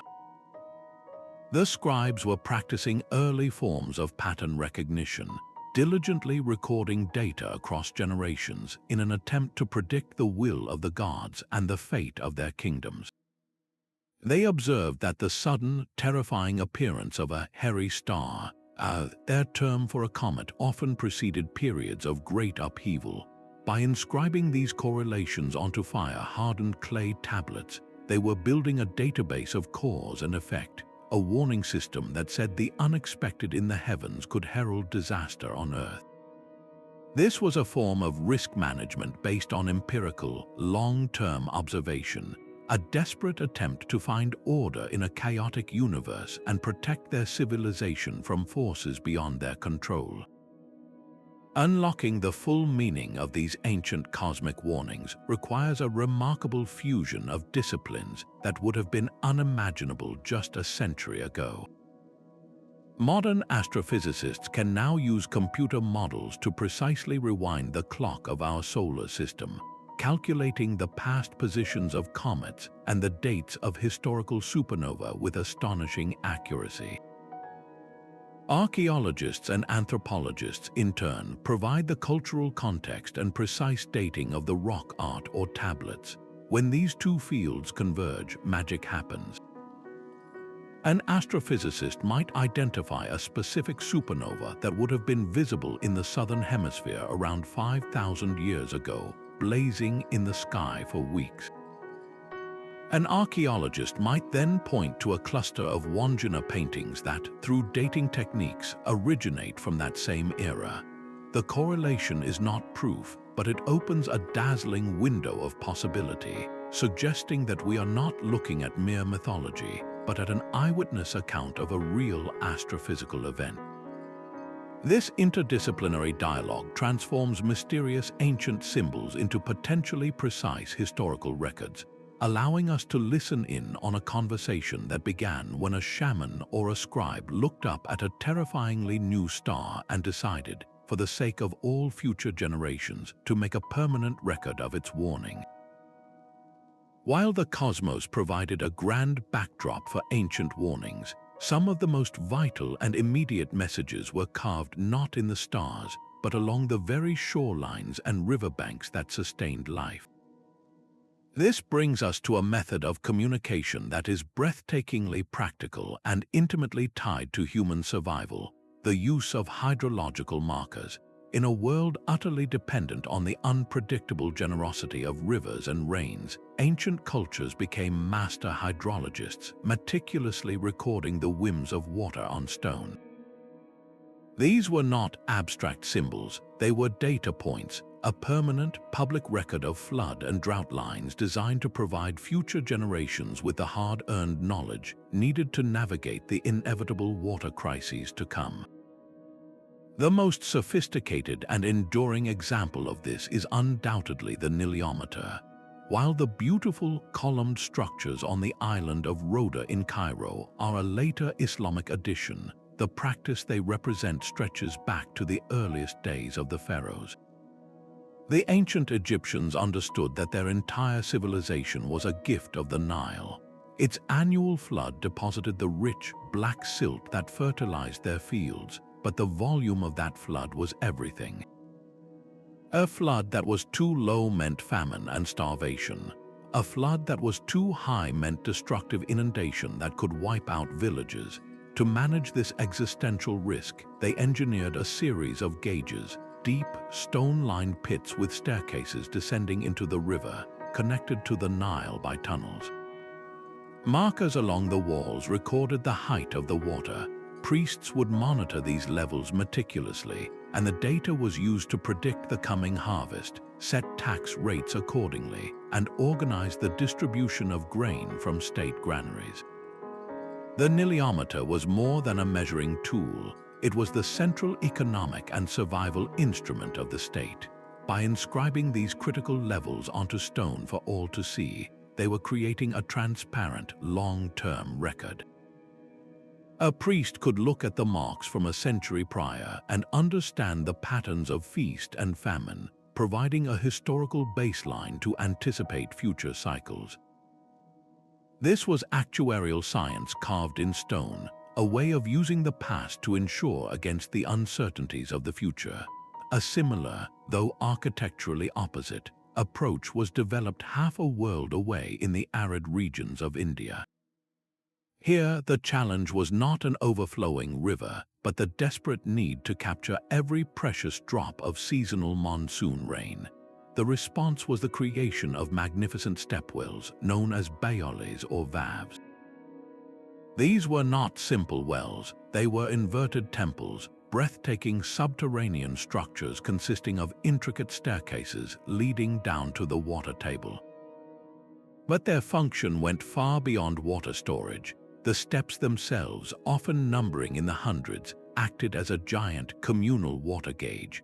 As the monsoon rains arrived, the water level would slowly rise, submerging the steps one by one. The community could literally see their water security increasing with each submerged step.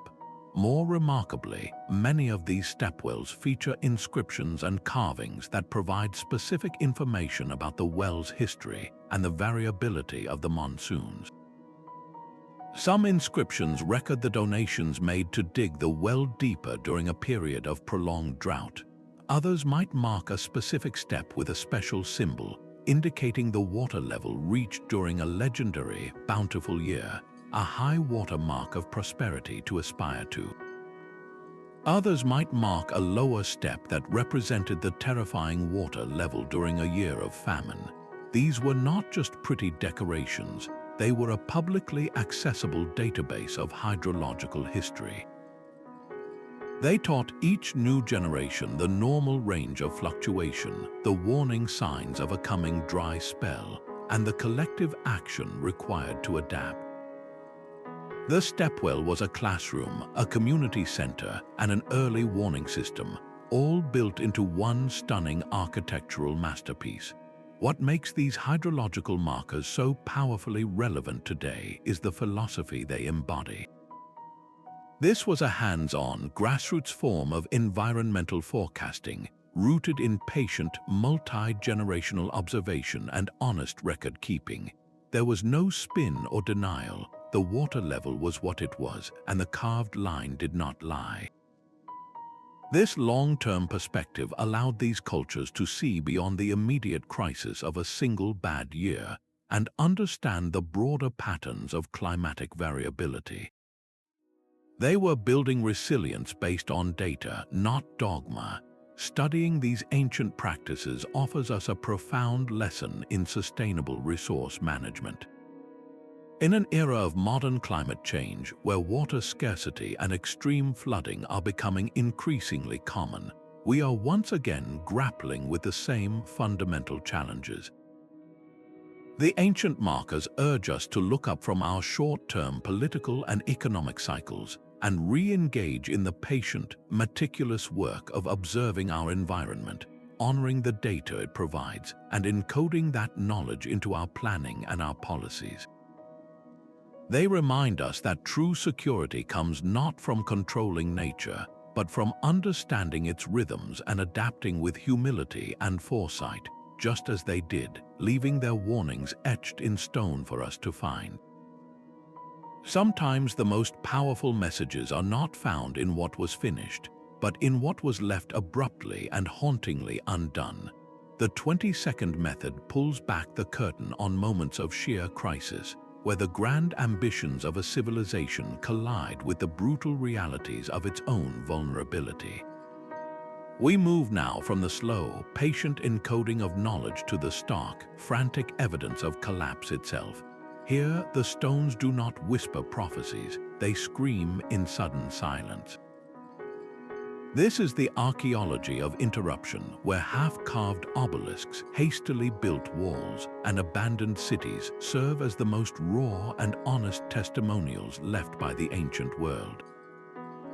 These are not deliberate messages, but desperate ones, frozen in time, offering us an unvarnished look at the precise moment the music stopped. Consider the mighty Mycenaean Greeks, whose grand palaces and lion gates speak of a powerful, wealthy Bronze Age civilization. Yet, a closer examination of their fortifications reveals a story of mounting terror. Around 1200 BCE, many of these cities underwent a sudden and dramatic phase of militarization. The existing walls were not just maintained, they were frantically thickened, reinforced, and extended in a way that suggests not pride but panic. Narrow, hidden postern gates were sealed up, and access to critical underground water sources was enclosed within the walls, a clear indication that the threat was not some distant rumor, but an imminent danger lapping at their gates. This wasn't a planned upgrade, it was an emergency response. The very style of the masonry tells the tale. Proud, precisely cut ashlar blocks from a more confident era are suddenly patched with rough, quickly assembled fieldstones, as if there was no longer time for the stonemason's art, only the desperate need for a higher barrier. These fortifications are a stone and mortar pulse check of a society experiencing a rapid heartbeat of fear, a physical manifestation of a world closing in, its trade routes collapsing, and its neighbors becoming enemies. The message is visceral. A society that turns so violently inward, barricading itself against the outside world, is often a society already in its death throes. An even more poignant and personal glimpse into ancient anxiety comes from the quarries of Aswan in Egypt. Here lies the unfinished obelisk, a colossal shaft of granite that would have been the largest ever erected, had it not been abandoned mid-creation. It remains attached to the living bedrock, a project frozen for eternity. But it wasn't simply abandoned due to a lack of interest. Close inspection reveals a critical flaw, a series of cracks that appeared in the stone during the quarrying process. The master builders saw this flaw and made the conscious decision to stop. They walked away from an immense investment of labor, resources, and royal ego. This act is profoundly telling. It speaks to a moment where the ambition of the pharaoh met the unyielding reality of the material world. It suggests that even in a society as powerful and seemingly stable as ancient Egypt, resources were not infinite. The labor, the logistics, the sheer will required to attempt such a feat could be withdrawn in an instant. The obelisk becomes a permanent symbol of overreach, a warning that the most grandiose projects of a civilization can be its most fragile, vulnerable to the slightest fracture in the system, whether that fracture is in the stone itself or in the societal structure that supports its ambition. These silent indicators do more than just mark a point in time. They provide a diagnostic toolkit for understanding the specific pathologies that lead to collapse. The hurried Mycenaean walls point directly to the cancer of social discord and external threat, a world fragmenting into distrust and violence. The abandoned obelisk hints at a different kind of failure, the strain of ecological overshoot or resource depletion, where a society's monumental ambitions outpace the practical means of its environment and economy. By studying these clues collectively, we can start to identify a pattern of decline. We see that collapse is rarely a single event but a cascade. It might begin with a prolonged drought that stresses agricultural systems, leading to famine, which then triggers mass migrations and social unrest, which in turn invites invasion or leads to civil war, resulting in the frantic fortification of cities and the abandonment of non-essential cultural projects like obelisk carving. Each ruined wall and each unfinished monument is a chapter in this grim textbook. Ultimately, this method transforms every silent ruin from a mere relic into a profound lesson in resilience. These sites are not just places where a civilization ended. They are places where we can see with terrifying clarity the choices that led to that end. They urge us to look at our own world with the same archaeological eye. Where do we see evidence of hurried, fear-based construction? Where are our ambitious projects showing signs of critical flaws that we are choosing to ignore? The ancient builders, in their moment of crisis, could not save themselves, but in leaving behind the stark evidence of their failure, they performed one final, altruistic act. They turned their ruins into the most honest classroom we could ever have, gifting us the opportunity to learn from their desperation and to recognize the warning signs of fragility in our own time, before our own projects are left forever unfinished. Now we venture into the most intimate and mysterious realm of ancient communication, a method that bridges the seen and the unseen. Beyond the precise alignments and carved symbols lies a profound tradition where the very architecture of sacred spaces was designed not just to house rituals, but to fundamentally alter human consciousness itself.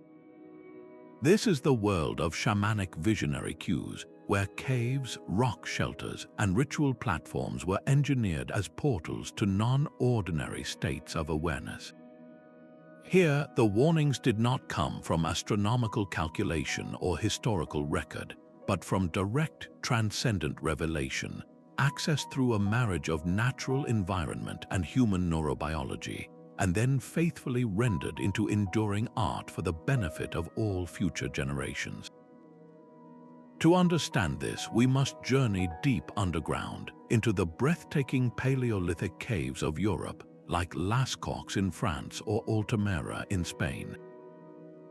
For over a century, we interpreted the stunning, lifelike paintings of bulls, horses, and stags as simple hunting magic or decorative art. But a more compelling theory has emerged, one that sees these caves not as galleries, but as the world's oldest sensory deprivation chambers and visionary temples. The act of creating this art was itself a profound ritual. An individual would have had to crawl through pitch-black, narrow passages for hundreds of meters, guided only by the flickering light of a fat burning lamp. The constant oxygen deprivation, the total isolation, the rhythmic flicker of the flame against the undulating cave walls, these are all conditions scientifically known to induce altered states of consciousness. In this trance state, the brain begins to project its own imagery onto the blank canvas of the rock. The natural contours of the cave wall would suddenly resemble the hump of a bison or the head of a stag, and the artist would then trace these visions, literally giving form to the contents of their own mind. But what were these visions? They were not random. They were likely a potent mix of deep genetic memory, acute environmental observation, and prophetic intuition. A shaman, deeply concerned about a dwindling herd or a shift in migratory patterns, might enter the cave seeking answers and emerge with a vision of the animals behaving strangely or of new, terrifying predators. By painting these visions, they were creating a permanent record of a premonition, a warning from the spirit of the animal itself or from the deep well of the collective unconscious about a coming hardship that their conscious mind had only vaguely perceived. This practice of using the environment as a catalyst for prophecy was a global shamanic technology. From the sweat lodges of Native American tribes to the rhythmic drumming ceremonies of Siberian shamans, cultures worldwide discovered that specific conditions could reliably shift perception and grant access to what they believed was hidden knowledge. The ancient builders took this a step further by constructing permanent features to enhance this effect. Think of the massive, circular stone enclosures like Newgrange in Ireland. Its long, narrow passageway, designed to be flooded with a single shaft of solstice sunlight, is also a perfect conduit for sonic resonance. Chanting or drumming within that stone corridor would create an overwhelming auditory experience, the sound waves bouncing and amplifying to a point where they could literally vibrate through a person's body, altering brainwave patterns and facilitating a trance state. In this heightened awareness, the shaman might receive a vision of a long winter, a failed harvest, or a social conflict brewing. Upon returning to ordinary consciousness, they would then command the community to encode that vision into the most durable medium available, perhaps by carving a series of spiral symbols representing the long, coiling winter, or adding a specific alignment to the structure that marked a celestial event related to the warning. The mystical experience thus became practical, actionable intelligence, and the stone structure served as both the tool for its reception and the library for its preservation. This method fundamentally challenges our modern, materialist perspective on knowledge. It invites us to expand our definition of knowing to include intuitive, non-ordinary states of awareness. For these ancient cultures, a vision received in a trance was not a hallucination to be dismissed. It was a direct line to a deeper reality, a form of intelligence as valid as data gathered from tracking animal herds or observing the stars. The shaman was the original interdisciplinary scientist, combining intense practical observation of the natural world with exploratory journeys into the inner landscape of the psyche, synthesizing both into a coherent message for survival. The enduring power of their method lies in its recognition that the human mind itself, under the right conditions, is a receiver for information that lies just beyond the grasp of our everyday senses. The cave paintings and resonant chambers are the hardware they left behind, a permanent invitation for us to consider that the most urgent warnings are sometimes not found in the external world, but are waiting to be retrieved from the vast, uncharted depths within ourselves, a timeless well of wisdom that our ancestors learned to access and then dutifully etched in stone. When we find the same story told on opposite sides of the world by cultures that could never have met, we are no longer listening to isolated whispers from the past, we are hearing a chorus. This is the profound power of cross-cultural corroboration, a method where the ancient message gains its ultimate credibility not from a single source, but from a stunning, global consensus. It's the difference between a lone anecdote and a rigorously peer-reviewed study. When dozens of disparate civilizations, separated by vast oceans and millennia, all independently preserve the same core narrative of catastrophe, it forces us to stop and ask a fundamental question. What did they all experience or observe that was so terrifyingly universal? Consider the most pervasive story of all, the Great Flood. It's not just a tale from the Bible or the Epic of Gilgamesh. We find it in the ancient myths of the Maya, the Aboriginal peoples of Australia, the indigenous tribes of the Pacific Northwest, the pre-Columbian cultures of South America, and the classical legends of Greece and China. The specifics vary: a different god, a different hero, a different boat, but the core plot is eerily consistent. A world-destroying deluge sent to purge humanity, with only a small, warned remnant surviving to repopulate the earth. This isn't a case of a good story simply getting around. These cultures developed in complete isolation from one another. The only plausible explanation is that they were all drawing from a shared, real-world experience, a collective ancestral memory of a cataclysmic rise in sea levels, perhaps at the end of the last ice age, so traumatic that it became the foundational crisis story for virtually all of humanity. This pattern of shared prophecy extends far beyond floods. The Hopi people of the American Southwest speak of a cyclic world age that is currently drawing to a close, a period of great purification that will cleanse the earth of corruption and imbalance, followed by an emergence into a new, enlightened cycle. Thousands of miles away, in the ancient Sanskrit texts of India, we find the nearly identical concept of the Yuga cycle, where we are currently living in the Kali Yuga, an age of darkness and discord, which will inevitably end in a transformative collapse before the dawn of a new golden age. The parallels are too precise, too philosophically aligned, to be dismissed as coincidence. Both traditions describe these cycles as natural and inevitable, like the seasons, and both see the tumultuous transition not as a final end, but as a necessary and ultimately hopeful reset for a world that has lost its way. This global consistency does something remarkable. It elevates these ancient warnings from the realm of superstitious folklore into the domain of credible, empirical observation. It suggests that these diverse cultures weren't just making up scary stories. They were recording their best interpretations of very real, very large-scale events, whether geological, astronomical, or climatic, that their ancestors lived through. They observed the same patterns in nature, intuited the same spiritual laws, and arrived at the same sobering conclusions about the fragility of civilization. This independent convergence of thought is one of the strongest arguments we have for taking their messages seriously. It implies a common, underlying truth that transcends any one religion, culture, or historical period. By comparing these clues from across the globe, we can begin to strip away the local costumes and cultural specificities to reveal the universal warning at the heart of it all.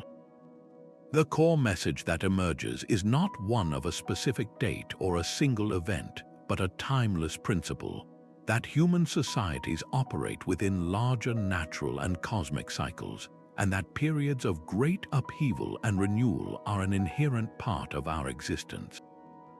This cross-cultural lens allows us to move past the surface-level differences and see the profound unity of ancient wisdom. It fosters a truly unified perspective, revealing that our ancestors, for all their apparent differences, were ultimately speaking in one voice about the perpetual challenges of existence on this planet, and their collective plea for us to live with awareness, respect, and foresight. For centuries, the true meaning behind these ancient stone messages remained locked away, visible but not truly seen, waiting for a key that did not yet exist. That key is now in our hands, forged in the fires of a technological revolution that is fundamentally reshaping our dialogue with the past. We are no longer limited to the tools of the trowel and the measuring tape. We have begun to peer through time itself with a suite of advanced technologies like LiDAR, three-dimensional scanning, and artificial intelligence. These are not just new instruments, they are entirely new senses, allowing us to see the invisible and decipher the indecipherable, finally unlocking the full scope of the warnings our ancestors worked so hard to preserve. Consider the transformative power of LiDAR, or light detection and ranging. This technology works by firing millions of laser pulses from an aircraft towards the ground. These pulses penetrate dense jungle canopies, and the ones that bounce back are used to create an exquisitely detailed, three-dimensional map of the Earth's surface, effectively digitally stripping away the vegetation that has hidden the past for 1,000 years. The results have been nothing short of revolutionary. In the jungles of Guatemala, LiDAR surveys have revealed a sprawling, interconnected Maya metropolis of tens of thousands of previously unknown structures, houses, palaces, defensive fortifications, and raised causeways, all hidden beneath the green veil. This doesn't just change our understanding of their population size, it reveals a sophisticated and sprawling network of communities, but the most breathtaking revelations are the alignments.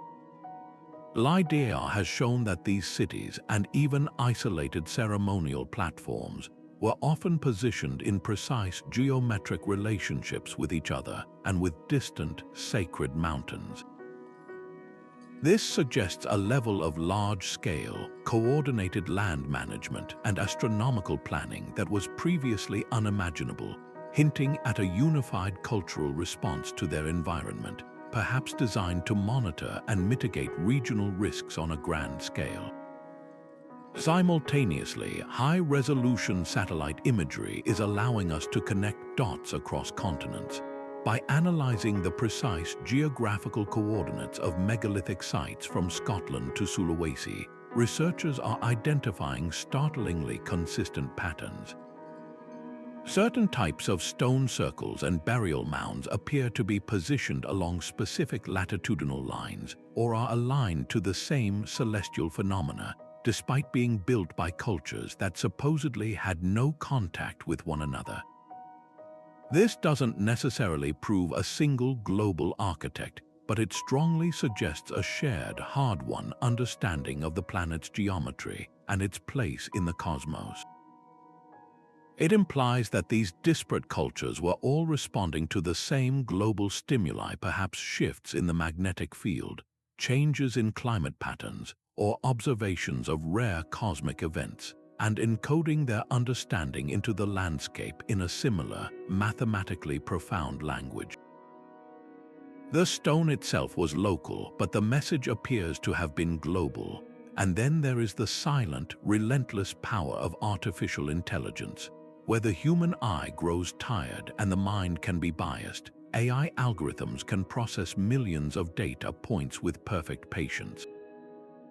They are now being trained to analyze vast libraries of ancient glyphs and symbols from across the world, searching for patterns too subtle or too vast for any single researcher to ever detect. An AI can scan every known example of a specific symbol, say, a zigzag line representing water, and cross-reference it with geological data from the region where it was found. It might discover that this particular symbol only appears in areas with a proven history of catastrophic flooding, or that its usage spikes in the archaeological record during periods known from ice core samples to be marked by prolonged drought. In this way, AI is moving beyond translation and into interpretation, helping us understand not just what a symbol is, but what it meant in a practical, survival-oriented context. It can identify a symbol for earthquake or comet long before we linguistically decipher the word for it, by correlating its appearance with evidence of seismic activity or historical astronomical records. This extraordinary technological synergy is creating a vibrant, two-way conversation between past and present science. The ancient builders possessed a deep, empirical knowledge of their world, gained through millennia of careful observation. We are now developing the tools to not only verify that knowledge, but to expand upon it with our own scientific frameworks. They knew that the Earth wobbles on its axis in a 26,000-year cycle. We can now model the precise climatic effects of that wobble. They knew that certain rock types resonate at specific frequencies. We can now measure those frequencies and understand their effect on human brainwaves. This isn't us simply being smarter than they were. It is the culmination of their project. They embedded these clues in stone because they believed in the progressive advancement of human knowledge. They anticipated that a future civilization would eventually develop the sophisticated tools required to read their messages in their entirety. They built for a future they would never see, trusting that we would eventually arrive with our satellites and our algorithms ready to finally listen. Embracing these tools is therefore more than an academic exercise. It is an act of fulfilling an ancient covenant, a promise made across time that we are now bound to keep by using every means at our disposal to understand the full, urgent scope of the warnings they left behind. After exploring these 25 profound methods, from celestial alignments to encoded myths, we arrive at the most critical question of all. What do we do with this knowledge? These ancient warnings were not left as a morbid curiosity or a historical puzzle. They were intended as a practical guide for survival. The true power of this wisdom is realized only when we move from admiration to application, translating these timeless lessons into concrete actions for our own personal lives and our collective global society. The stones have spoken across millennia. Now it is our turn to listen and to act. Consider the recurring theme of cyclical natural disasters, a thread woven through countless ancient messages. The builders of Nabta Playa tracked a 26,000-year climate cycle linked to monsoons. The Maya carved calendars marking epochs of transformation. They weren't just predicting the weather, they were modeling long-term risk on a planetary scale. Their urgent plea is for us to do the same. This ancient foresight directly informs our modern response to climate change. It urges us to look beyond the next electoral cycle or quarterly report and invest in the kind of infrastructure that endures, not just seawalls and levees, but decentralized renewable energy grids, drought-resistant agricultural systems, and community-based water management. It champions the development of sophisticated early warning systems that leverage our own technology, from global satellite networks to AI-driven climate models, fulfilling the ancient desire for a system that alerts all of humanity to impending danger. Their emphasis on cycles tells us that what has happened will happen again, and our responsibility is not to prevent the cycle itself, but to build a society resilient enough to weather the turning of the age. Beyond the physical preparation, the ethical admonitions carved into pillars and temples ring with a chilling relevance today. The edicts of Ashoka didn't just warn of external threats, they diagnosed the internal sickness that makes a civilization vulnerable: greed, injustice, and conflict. In our era of stark resource inequality and escalating geopolitical tensions, this wisdom is a stark mirror. The ancient builders understood that a society fractured by internal strife, where a minority hoards wealth while the majority struggles, is a society on the brink. Its social fabric is too weak to withstand the pressure of a major crisis, be it a pandemic, a famine, or a mass migration event. Their message calls us to address the root causes of our fragility by building more equitable economic systems, prioritizing diplomacy over conflict, and recognizing that our collective security is inextricably linked to the well-being of every member of our global community. The stone warnings tell us that sustainability is not just an environmental concept, but a social one. This application begins not just in halls of power, but in our own neighborhoods and homes. The ancient practice of community-based knowledge transfer, seen in Aboriginal songlines and seasonal rituals, inspires us to rebuild local resilience.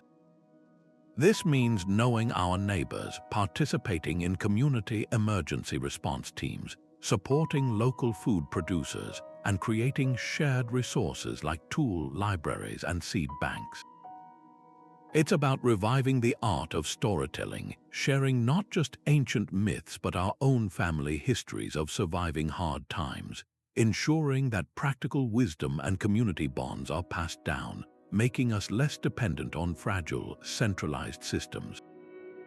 On a personal level, it invites a profound shift in perspective, to see ourselves not as isolated individuals in a linear march of progress, but as part of a vast, interconnected chain of generations, with a responsibility to those who will come after us. This means making conscious choices, reducing our consumption, advocating for sane policies, and educating our children about the cyclical nature of history. Ultimately, these 25 methods converge on a single, powerful conclusion. The separation between the ancient and the modern is an illusion. The challenges they faced are the challenges we face, amplified by our technology, but rooted in the same human condition and the same planetary systems. Their messages dissolve the barrier of time, creating a conversation between their experience and our urgency. By heeding these warnings, we honor the immense effort and sacrifice they made to reach us. We transform their monumental altruism into a living legacy. This is not about retreating to the past, but about advancing into the future with the full weight of human experience as our guide.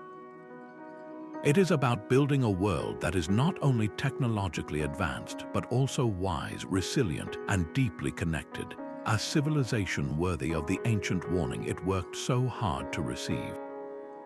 Throughout this extraordinary journey, we have walked in the footsteps of master builders who thought not in years, but in millennia.